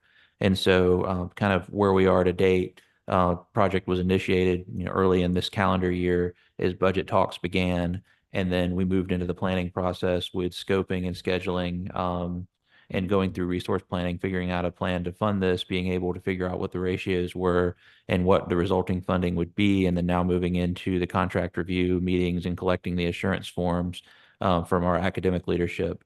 As we move into execution with the budget process, I want to make sure that we're following that developed plan to ensure success, and then monitoring performance and kind of recycling that into future years as WSF becomes a part of the budget. So if you move on to the next slide, this is our overall task summary in terms of what's been completed and what's to come. So won't get into that in explicit detail, but just wanted to show generally where we are from a project planning standpoint. We have some goals and deadlines that we're tracking right now that are all within the parameter of success and ahead of our deadlines. But where we are right now is working through the overall statement of work and project management plan, conducting the needs assessments at the school level and reviewing and approving those submissions. You'll note here that April 12th, this Friday, is the deadline for personnel-related request submissions to come in, which is ahead of the date that contracts have to go out. So those will be reviewed and approved over the week that follows. And then all other requests for purchase services or other programming are due later in the planning process because those are not as critical to the overall budget adoption process. And also, of course, throughout the fiscal year, people could request to move money around, or they might not even want to allocate all their money from day one as they see how different outcomes are tracked and things that they may want to do with the funding as we move into the year. We're seeing several of these forms come across with a small variance and additional funding available over what they're requesting to use. And so that will just sit in the appropriation account and available to be moved into a specific program later on in the process. If you go to the next slide. We are working on a training plan and a communication plan. A lot of this is documented in the WSF for Financial Services Technical Guidance. making sure that we're bringing about good training for summer whenever we have time to be able to get in front of school leadership in person to be able to make sure that they have the resources needed to be successful in administering this program, making sure that our documentation and overall process for vendor contracts and procurement purchasing guidelines is in place, and our acceptable use framework for finance with object codes and P card administration and those types of things. So a lot of those have deadlines between April 30th and May 31st, going into the end of this fiscal year. Fund balance transfer, we've talked about establishing a separate fund for the WSF, so that process needs to happen. And then just the overall monitoring and impact reporting, for the actual implementation after the beginning of the fiscal year, and wanting to make sure that we have that reporting and everything in place early in the process to be able to track it and report out on it at the end of the year. We also included, and I will not read this, but it's here for everyone's consumption on slide 23, is the guardrails. So there are some specific things that the WSF cannot be used for. And then there's a longer list of things that the WSF can be used for. So the things that it cannot be used for are detailed there. And we're also going to set up guardrails within our financial controls in terms of making sure that object codes that correspond to these prohibited items are not able to be charged with WSF dollars, just as an extra layer of protection. So if you move on to the next slide, these are the items that it can be used for. And there's even guardrails within what it can be used for. As you've heard mentioned previously, only one administrative position or administrative support position in terms of personnel. Everything else would need to directly benefit students in the classrooms. And so those guardrails are all described in the assurance form, and the assurance forms that are being filled out and reviewed are being checked back against these things to make sure that they're compliant. All right. There we go. So that wraps up our WSF section, and we're going to move into talking about some reductions. So you've heard us talking throughout the process about ways that we can reduce expenditures in central office programming. And so we've worked through that process and believe we have a good recommendation that's going to be brought for board consideration in the next week. But just generally speaking, we're looking at a total reduction of approximately 30 central staff FTEs for a total of approximately $4.5 million. Some purchase services reductions in the amount of approximately $1 million. And then the remaining $2.5 million, we're still addressing, looking at the concept of possibly using something called risk pooling, where we are just going to look at all of our year-end variances in the last 3 fiscal years and try to come up with a more lean budget plan in terms of not budgeting to 100% of every possible need and setting aside some reserves for unanticipated things that come up throughout the year to try to trim some excess programming from the budget to round out that total of $8.5 million of cuts. And of course, we recognize that purchase services may be more widespread than just central offices, but we're trying to set aside that risk pool so that there's resources available whenever those unanticipated items come about that we can work together to provide funding for throughout the year in order to be able to reduce the total budget by about $8 million. So if you move over to the next slide, this is the overall summary. So this is your expenditure budget. The FY24 base budget was $716.7 million. We budgeted $14 million by way of a use of fund balance in the base budget, but net of actual projected revenues at the end of the year, we're looking at $20.5 million in positive variance there. And so we're not going to use that fund balance that was budgeted. So a much better outcome than having to use the fund balance, even though that fund balance could have been expended with no negative impact to the district in terms of our credit rating or any of those considerations because it was over our fund balance policy. So as we go into next fiscal year, you can see the increases categorically in salaries and fringe and purchase services and so on down the line. So the total proposed budget as it stands right now is $827.5 million. The revenues that you saw earlier in this presentation, the $87.6 million in additional funding capacity brings us up to $790 million in revenue. So that nets us about a $37 million variance, which would have to be supported by fund balance at the present time. But as I mentioned, we're looking at the revenue forecast and making sure that we've trued up those numbers to the best possible picture, and also truing up those reductions. So some of the reductions that I shared on the prior slide have not yet been included in this picture. So that will continue to adjust as we move forward. But all told, if you look at the revenues at the end of the year, the expenditure underruns at the end of the year, and the fact that we're contributing approximately $30 million to fund balance for fiscal 24, and where we are in terms of our outlook for fiscal 25 with everything that we've discussed with you to date, it paints a picture that is viable at this point in the process.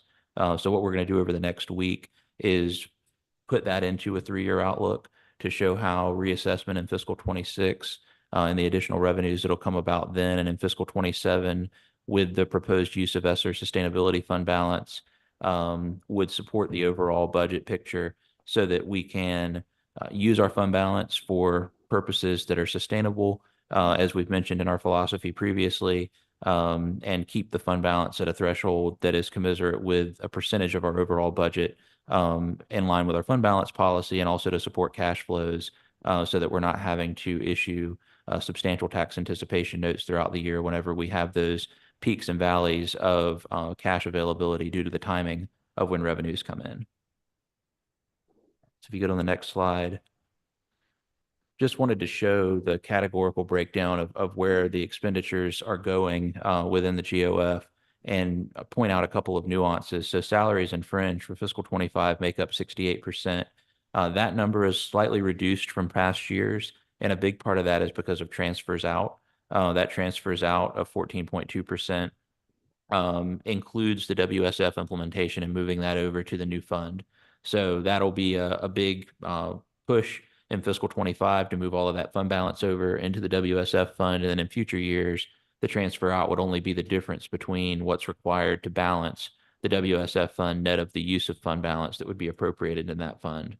And unique to the Charleston County School District, of course, the custodial services, bus drivers, some of those services that are traditionally hired in-house are portrayed in our contractual services under purchase services. So that kind of offsets the percentage between salaries and fringe and purchase services in this picture. Move on to the next slide. So as promised, I wanted to show some scenarios for different options that could be considered in this process pertaining to compensation. So we've shown you a increase for $7,500 for teacher pay. And of course, that is $2,500 more than the $5,000 that we've already included in the base budget. A $10,000 increase, which is $5,000 more than we've included in the base budget, and then an option to bring classified staff up to 100% of market. And so each of those, of course, taken separately, but teacher pay up to 7,500 over current would require a 3.7 mil increase. 10,000, again, taken completely separately, would be 7.3 mils. And then classified staff to 100% would be 1.1 mils. And if you move on to the next slide, this is kind of part of the same, just showing a very simplified millage, estimator tool, if you will. So, changing the numbers here for property values and the actual value of a mill just to generate the impact to a property. So in this example, $300,000 non-owner occupied home, 1 mil would increase their tax bill by $18. So, of course, if you're looking at vehicles or industrial properties or business properties, whatever they may be, just wanted to show the mathematical component of what a millage increase would look like for the board's consideration. Move on to the next slide. So next steps, talked about refinement of the central office reductions. We'll continue working on that throughout the budget process, but as we make those cuts, the bottom line figures will be adjusted to the good. And we want to have that all wrapped up prior to first reading so that those things are all included in the first reading package with the resolution. We're going to work on this 3-year plan and provide that at the board budget workshop next week, and highlight the sustainability plan for the overall picture. And then on the next slide, just refining our revenues. So I've talked about that several times today, but I hope to have the TIF assessments by the end of March by our March posting, whenever all the turnovers from March are posted to our ledger, or if not in this month, as well as our fee in lieu of tax and some final estimates on personal property to be able to true those estimates up.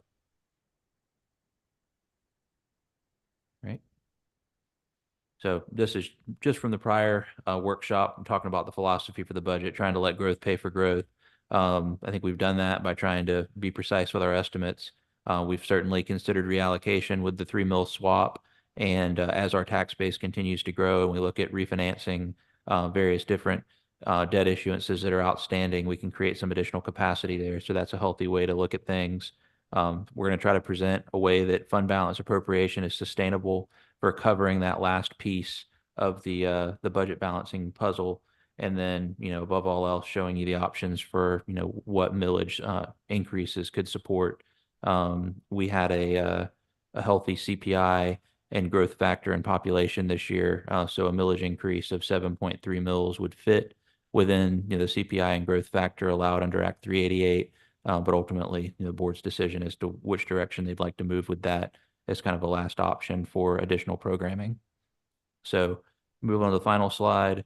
We will be back in front of you on Monday for the board budget workshop, and then we'll have a first reading budget package on May 7th for the Audit and Finance Committee, moving into our final workshop on May 13th, and then turning that around for first reading on May 20th with public hearing and second reading by the end of June. So still have plenty of time left in the process to be able to refine these numbers and make sure that we have the best possible estimates, and appreciate your attention to everything this afternoon. All right. Thank you. I know that was a lot. Well, that was not, particularly when I start looking at the numbers, I dive directly in and I like everything else out, but no, thank you for this very thorough report. I really appreciate that. And this is exactly what we were asking for. And so thank you for working over spring break for this. So let's go ahead and get back to our order of questions. I'm going to start off with Ms. Roberson. Yeah, Mr. Prentice, let me say thank you. This was a lot of work. I know you must have used your entire spring break to do this. So please know that we appreciate this. This is a lot of information, but for me, you answered all of the questions that I had. I mean, I still have questions, but your report was spot on. The project management framework, for me, that is the board's ability to provide the oversight that we need and stay out of the fray of things. So I appreciate that. Just a couple of quick questions, but let me tell you this. I spent probably a good minute trying to figure out what FILOT was, and then I finally realized fees in lieu of taxes. So once again, for those of us that are not finance people, it would be good for you to give us a little hint as so I wouldn't spend a minute, FILOT, what's a FILOT? And then I kept saying it, fees in lieu of taxes. So just wanted to let you know that. So let me ask just a couple of real basic questions because your presentation was spot on. So, and this may not be for you, it may be for Ms. Huggins. The project management framework, as I see it, is, what we've been asking for. What does this look like? How are we going to make this happen? Is this something that the board has to approve? Is this like, a resolution, or this framework, is it being that it's a part of the presentation? Is it just implied that it's approved? Thank you for that, Ms. Roberson, and thank you for the kudos for Mr. Prentice, he and his team. Ms. Carter's behind him, Ms. Costello to the left, Ms. Tolbert, and the chiefs have worked really, really hard, given a lot of time over spring break to make sure this is what the board would need to make informed decisions. I appreciate your leadership and that of Mr. Calhoun and the Audit and Finance Committee. So I'll, at the same time, I also want to thank Don Kennedy, who's on the line, and Aaron Young, who is in HR, who have really done a lot of research around this. We have adopted a project management framework as a district, Mrs. Roberson, in the last year and a half. When Mr. Kennedy was leading the district, we worked with some external thought partners to onboard a system whereby we could make sure complex task as a system were addressed in a uniform way to provide system and system level assurance. And so the framework isn't something that the board needs to approve or has to approve. It's something that we've adopted to make sure that the WSF process is thorough. You'll see on that timeline that we refined again this morning, where we are in process and the things we've already done. Many of the things that are in process are already significantly underway. In fact, what's most notable that is next that we're researching right now with some thought partners of ours, Edunomics, is how we're going to measure the effectiveness of this work, short and long term. That will be probably the most challenging piece of this whole planning process outside of the actual implementation, and making sure that what we're doing is meeting the needs of children. And when it's not, and we don't have evidence that it is, that we're regrouping and restarting. So that's a long answer to a short question, which is the board doesn't have to approve this framework. It's something that as a system we utilize to ensure efficiency. Okay, great. Thank you for that. I see there's a guardrail for one administrative position. How did you all come up with that as a guardrail? It's putting a new financial system in place, and you said you get one administrative position. I just, out of curiosity. Thanks for that too, Mrs. Roberson, and your thoughtfulness around that question.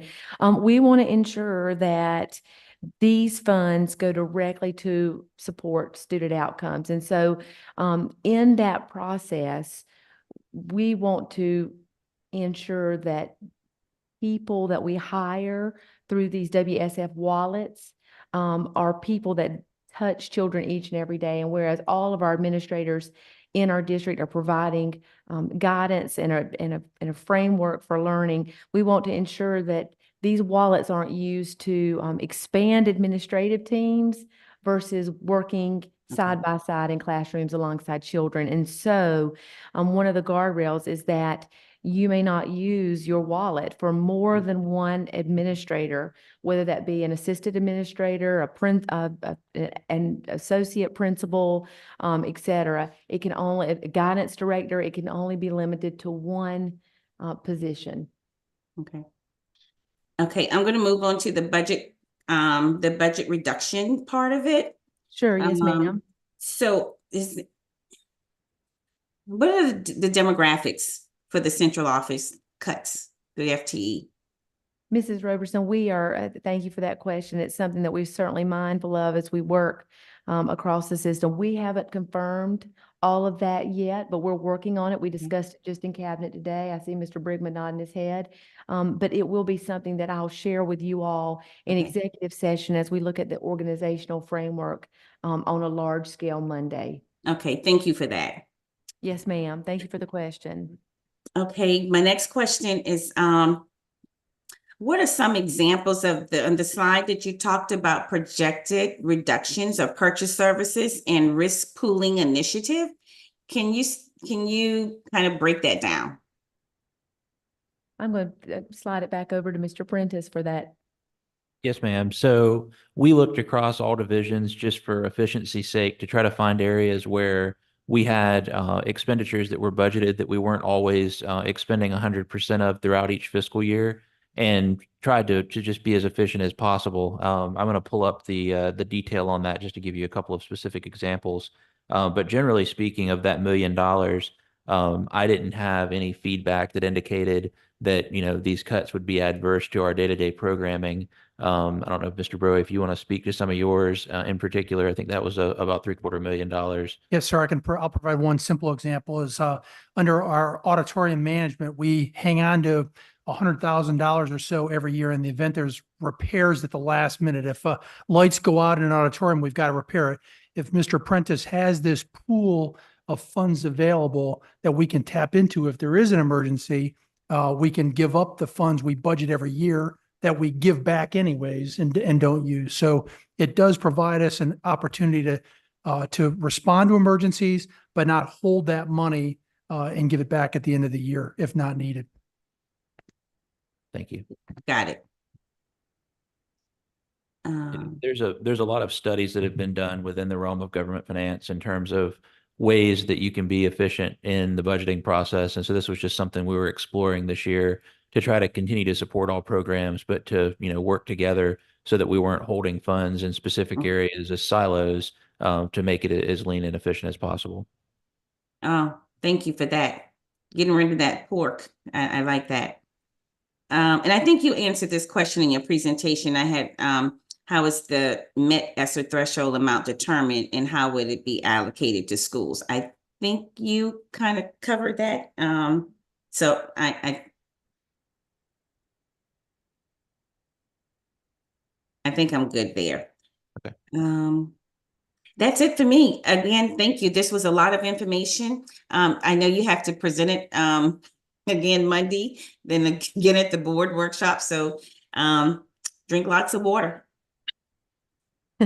And Monday, Mrs. Roberson, we're hopeful that, as Mr. Prentice indicated, that he'll be able to provide a 3-year plan that's linked up to some of the initiatives that we hope to continue, so that you all, and I know you've been asking for that for quite some time, so we are optimistic that we'll be able to share those things with you at the budget workshop on Monday, and share with you in executive session the recommendations regarding organization. Great. Thank you so much. Thank you, Ms. Stamp.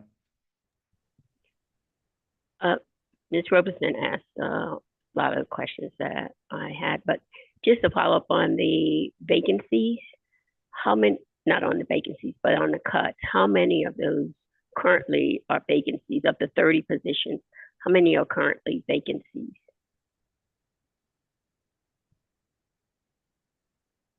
Ms. Stamp, it's Anita. Mr. Brigman doesn't know the number off of the top of his head, and that number of 30 might shift a little bit as well. Again, we're working on finalizing all these things right now, but we will be able to provide that when we meet with you again. Okay. Thank you. That's all I had. Thank you, Ms. Stamp. Thank you, Mr. Duke. Just iterating again, it was a great presentation. All the questions I had have already been asked, so good job. Thank you. Michael, I feel as if I had to hop off. So now it's on me. Got a few, just a couple questions, and I know I will get deeper into the questions or at the budget workshop. But first, what way did the millage increase that the 8.3 that we did last year, did that affect the surplus that we had? So yes, I mean, the millage increase that was done last year was priced out at approximately $3 million a mill, if my memory serves me. 3.3. And we came in more on the side of $3.3 million per mill. I would say a third of it is attributed to, underruns and savings in the GOF. And then the other 2/3 of it is a mixture of the millage increase and growth and assessments that just came in substantially stronger than they have in past years. I mean, having $67 million and when I said the $67 million, I don't want you to confuse that with the $67 million in new revenue, but $67 million in assessment growth from property transfers and another $60 million from new construction as a percentage of our overall assessment base in Charleston County is substantial. So that's why we really wanted to get that assessment data this year up front. And I've had good conversations with Charleston County. They've included that they're going to invite me to their revenue planning meetings in February of each year, so that we can get this information as early as possible in budget planning process, so that we can just make sure those numbers are as tight as possible and to try to efficiently budget every dollar that we think we're going to have available. Perfect. Thank you. On slide 4, we look at with the federal and the federal and the transfers. Can you explain that variance for me, the 83,000 and the 4.6? Yes, sir. So the federal, I believe, is just programmatic to specific federal fund. I don't know if that's a grant. I was about to say, was it a grant that fell off on that? Yeah, we can.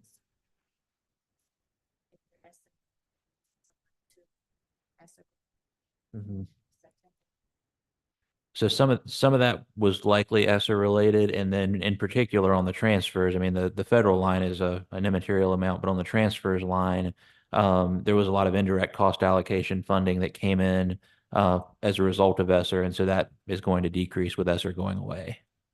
Perfect. Ms. Simmons already answered my question about the Welcome Center, but Mr. Brewer, where is that going to be located? Yeah, they've determined it will be at Pinehurst Elementary School.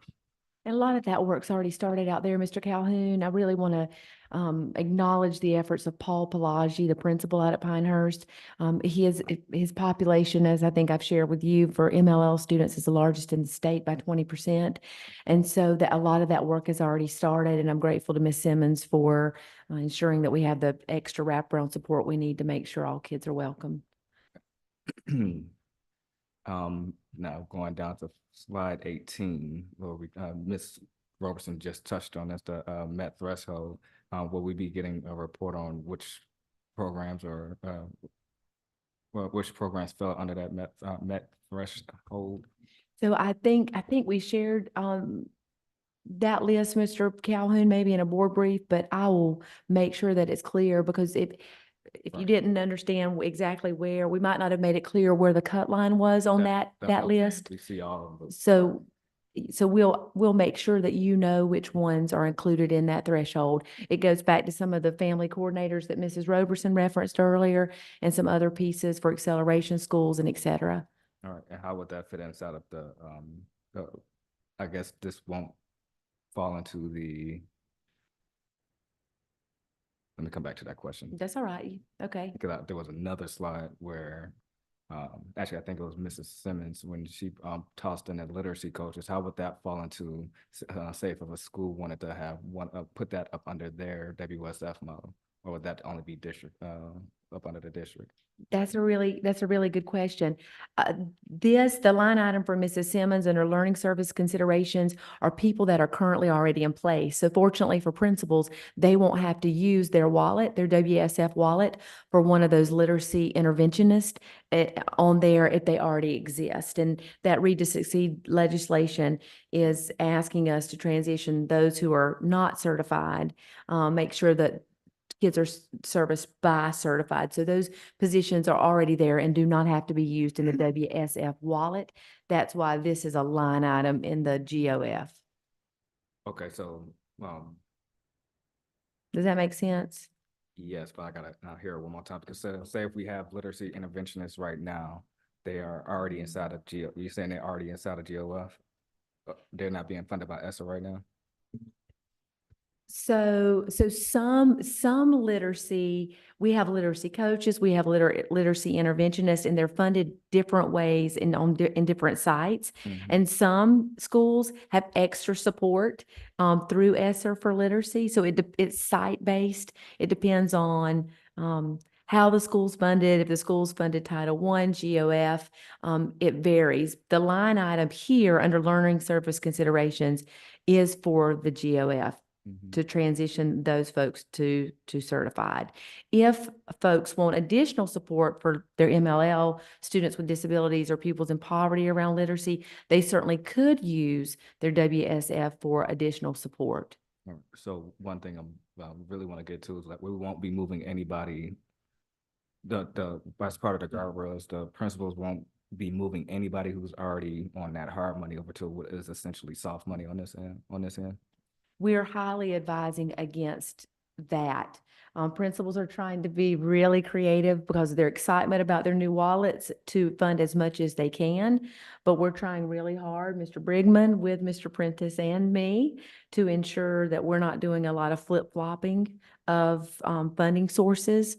Because again, the purpose of the WSF is to support students who need wraparound academic services the most. And so we're trying not to do that, to keep ourselves fiscally sound. And at this point, we don't know of an instance where that has occurred. We'll confirm that for the board at the end of the process, though, very transparently. Thank you. And down to 27. When we start looking at, as we're planning for the as we're planning for the 3-year model, did you weigh in any type of millage increase within those models? I know at one point we were talking about something like a 3.3 or something like that. So it previously did show a millage increase. What my preliminary plan, I guess the base model I would say would be to take this year with the swap as it is. And then of course we know that, kind of a la carte on those scenarios, what the millage increase would be, as a requirement.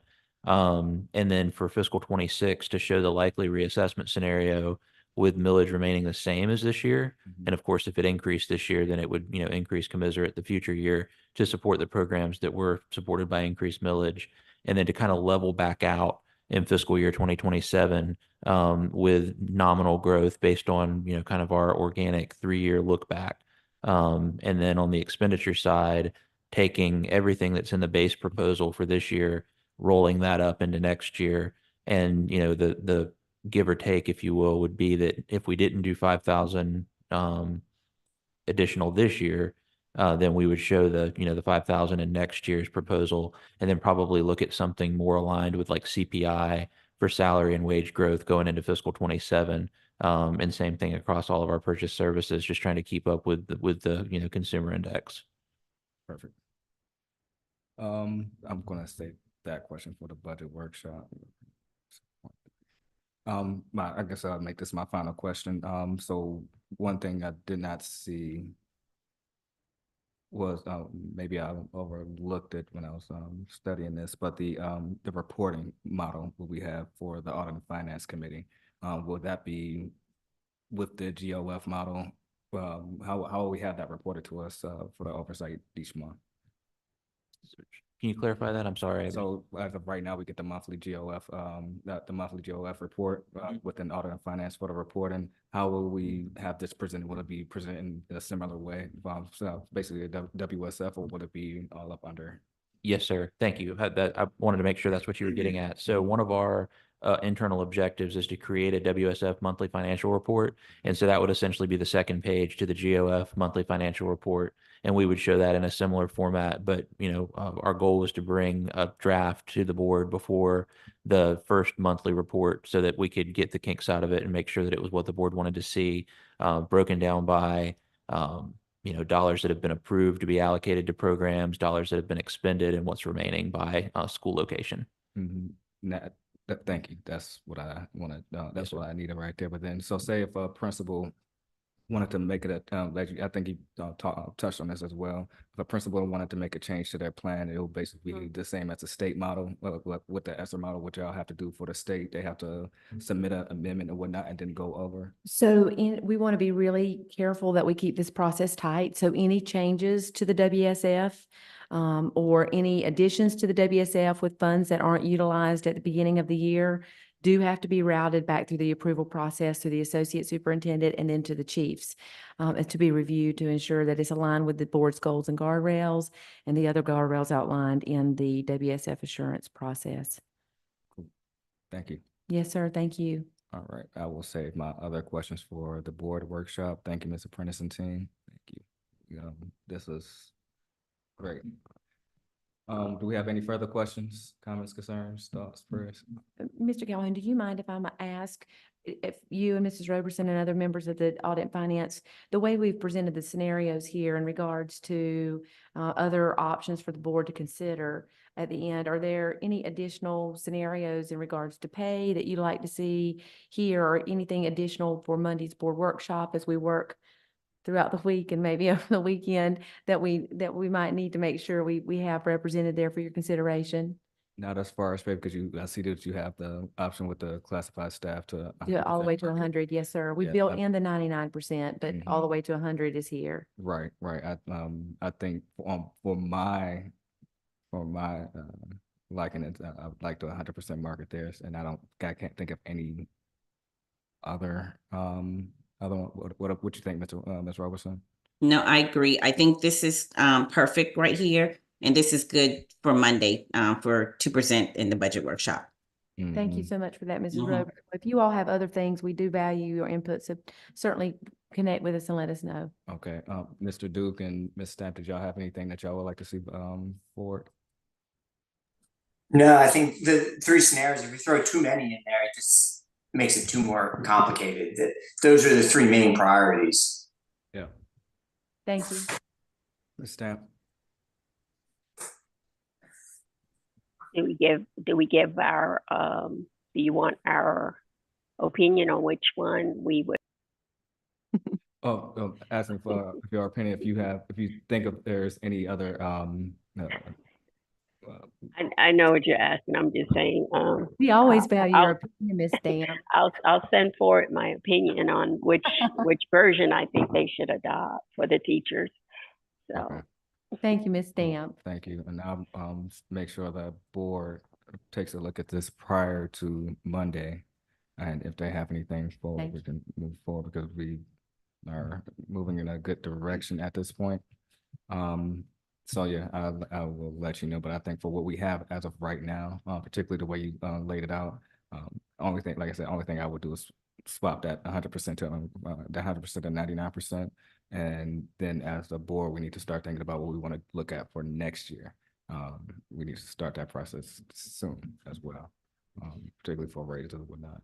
That'll be perfect. I think Mr. Prentice and Mr. Brigman will talk some about that, some options that you all might have as we look at that 3-year budget planning piece of the board workshop on Monday, because this will, of course, take some extensive time. We want to make sure, as Ms. Roberson pointed out, that, you know, the board members understand the project management plan for the WSF, since it is a costly initiative, but I know that they've been meeting and discussing various options for pay over a multi-year period. Thank you. Thank you. Do we have any other further questions, concerns? Anything? I do have one question. The scale, is that accessible to us? And can we see that? I mean, you talk about level 33, but that really doesn't mean anything to me because I don't see what the value, the dollar value or the salary for that level is. Can we have access to that data? Right. So basically the way what you gave us last year when we did the teacher increase, you showed what everyone was making at that point. I know maybe a little difficult because so many different people are classified for different things, but Right. And we also gave some examples. If a teacher were, let's say, I'm going to use teacher. So a teacher's 5-year with the bachelor's this year, they go to 6 years, what they currently make for the current year, what they projected to make, whether it's you just put 5 on it, but of course they step from 5 to 6, 5,000 or 7,500 or 10,000. It's a little bit more complicated with the classified employees. We can show some examples, but the 33, Mrs. Stamp, is going from last year we were at step 30. This year, the board agreed to take all non-teachers to step 31 as their maximum experience. And now what's proposed is to go to step 33. Is there a published pay scale that shows? Yes, ma'am, there is on our website. Okay. I can certainly send you or send the link through Mr. Calhoun. It may be a little bit confusing because of the DBM system, which is our pay grades. But I certainly can send you a link and you That can would be helpful. Okay. right. Could you send that link? But then also, like you said, a few examples, like let's go to, I think we did this with the city a few years ago. Let's grab the lowest earning person on to the mid and then high. Then We have not put all that together yet. We're kind of waiting to see, but I can do that and I can talk to Daniel about incorporating that into Monday's presentation if that's needed. Absolutely. Thank you. Thank you, Ms. Stamp. All right. We're going to go ahead and move forward to 5G, constituent board pay.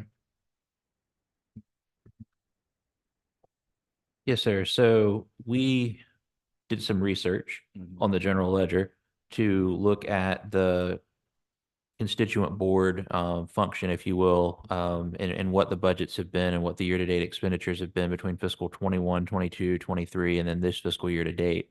So that information is presented for you in the attachment on the item. You can see a couple of notes. The constituent board pay is actually processed through an in-state travel line item, which is essentially to keep it from being processed as, payroll. It's processed as accounts payable. So the actual expenditures in that in-state travel line item correspond to the $20 per meeting stipend that's provided for the constituent board members on their meetings, and you can see those trends. The salaries and benefits that are in this area, so you've got retirement, group of health and life insurance, and so on, the fringe. Those are all aligned to the support staff that post their time when they're supporting the constituent boards. So as someone clocks in and does I don't know exactly the word for it here, but a labor transfer from their standard allocation to, the constituent board area, the funds are pulled from those line items. So happy to discuss that to whatever degree you'd like to, but just wanted to show that forecast, and the actuals of where we've been in terms of constituent board funding. And so within, I'm sorry, let's stay in order with it. Ms. Robertson? Yes, so I think for me, I thought that we were looking, this is good. Let me, thank you, Daniel, for the report, the, actual budget and what's available. But Mr. Calhoun, I thought that we were looking for information to increase their pay so that we could go ahead and move it forward to legislation. Yeah, so what I asked them for this specific report is so we can have the foundation of where we basically need to have our baseline at. And then also when we take this, how do we organize it into a way that we can show the state that we have the for whatever budget year that we actually send that letter up, that they will approve it, and then we can just move forward with having it as a line going forward over the next few years. So this was the report I asked for at the agenda setting meeting. So now that we have that baseline, really looking at 122 to over the next few years, I guess adding in those percentages over the next few years or whatnot, where we can start budgeting it out so we can go to the board. That makes any sense? I think I just. Yeah, it does. It does. So does anyone know, I don't know if Ms. Denny's in there, how many constituent board members do we have total? We have a little bit more than 50. Yeah. Well, yeah, 52, 50, well, because I know we just swore someone else in details. So what is it, 54? Between 50 and 55, I know just about that much. Because so our people falling on and off of the board. Okay, so 55 people divided this $35,000. Basically, for the in-state travel, that's all of their salaries, the $20 a meeting for 2024, $35,000. Yes. Okay. Okay, thank Still you. a little salty about that because I could see where I was part of that 21, 22. So yeah, still a little bit salty about that. Okay, so we're going to take this and put together. Ms. Denny had put together some numbers for us. Are we still looking at those numbers as well? I think we can move forward to that part since we have this report now, and okay, work with Mr. Prentice of where we can start trying to find this line for the not find it because we see it of how to work this and send something up to the state. So do we need to know this information to put in this FY25 budget? That's a good question for you.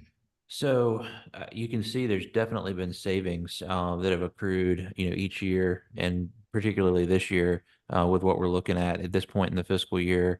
I don't remember exactly what the proposed amount was. I think we had previously looked at maybe a 35 and a 40. We did. Mrs. Robertson, we can absorb whatever the cost is for this line item in the budget. We removed it after there were some discussions about whether we'd be able to get it approved by the legislature in time. So, just trying to be responsible fiscally, but we've had internal conversations about the ease of absorbing the cost. If we're able to, if the recommendation comes from the board and we get the approval to move forward. In fact, it would be our pleasure to do that. And I think with this number now, I can, like I said, I was hesitant before meeting with them without having the historical numbers, meeting with the chairs and vice chairs of the constituent boards without having the historical numbers of where everything was and what it looked like. Now I think I can move forward and actually talk with them and see how they feel, bring the old model that y'all brought out, that y'all sent us before, take this with them and say, all right, what do you feel as if we need more support, or how we or even what a pay would look like. So I will go ahead and move forward with that now, and we bring something back forward soon again. But again, it's already here now. Once we get through some of these next stages, then we can send it to the board and get a letter sent up to Columbia to make this official. Can we put a timeline to, how we're going to move with this? Absolutely. Let's I'd love me nothing more than a timeline.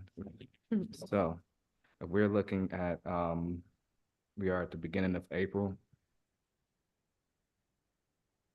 for graduation. So I would say I will reach out to the constituent board chairs and vice chairs to try to meet with them between the 21st and the 27th that week. Our next agenda setting meeting was probably about that time as well. That week, Tanisha. It's the 26th. 26th. Yep. Yes. Okay, so I'll try to meet with them before the 26th. Our next audit and finance meeting, we should bring it back up, and I can report back what I have from there. June, we could start putting together some type of model that we can vote to send something to the, Columbia by our July meeting. So that gives us 2.5 months to get things together. So then, Mr. Prentice, you will, whatever that number is, you would put a placeholder in the budget?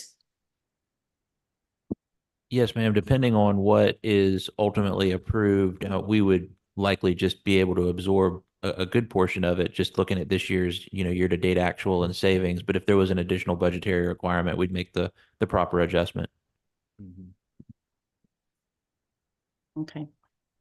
Thank you. I don't have any more questions. Thank you. Ms. Stanton?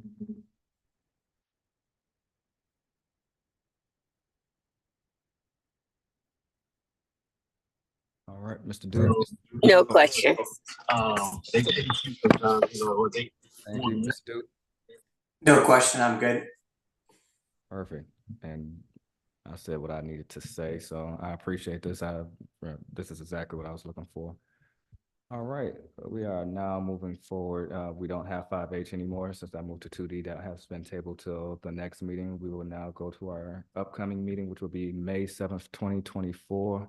And as was mentioned before, between then we have budget workshop, board, and committee of the whole. All right. I will now entertain a motion to adjourn. So move. Perfect. We out. Thank you. Awesome.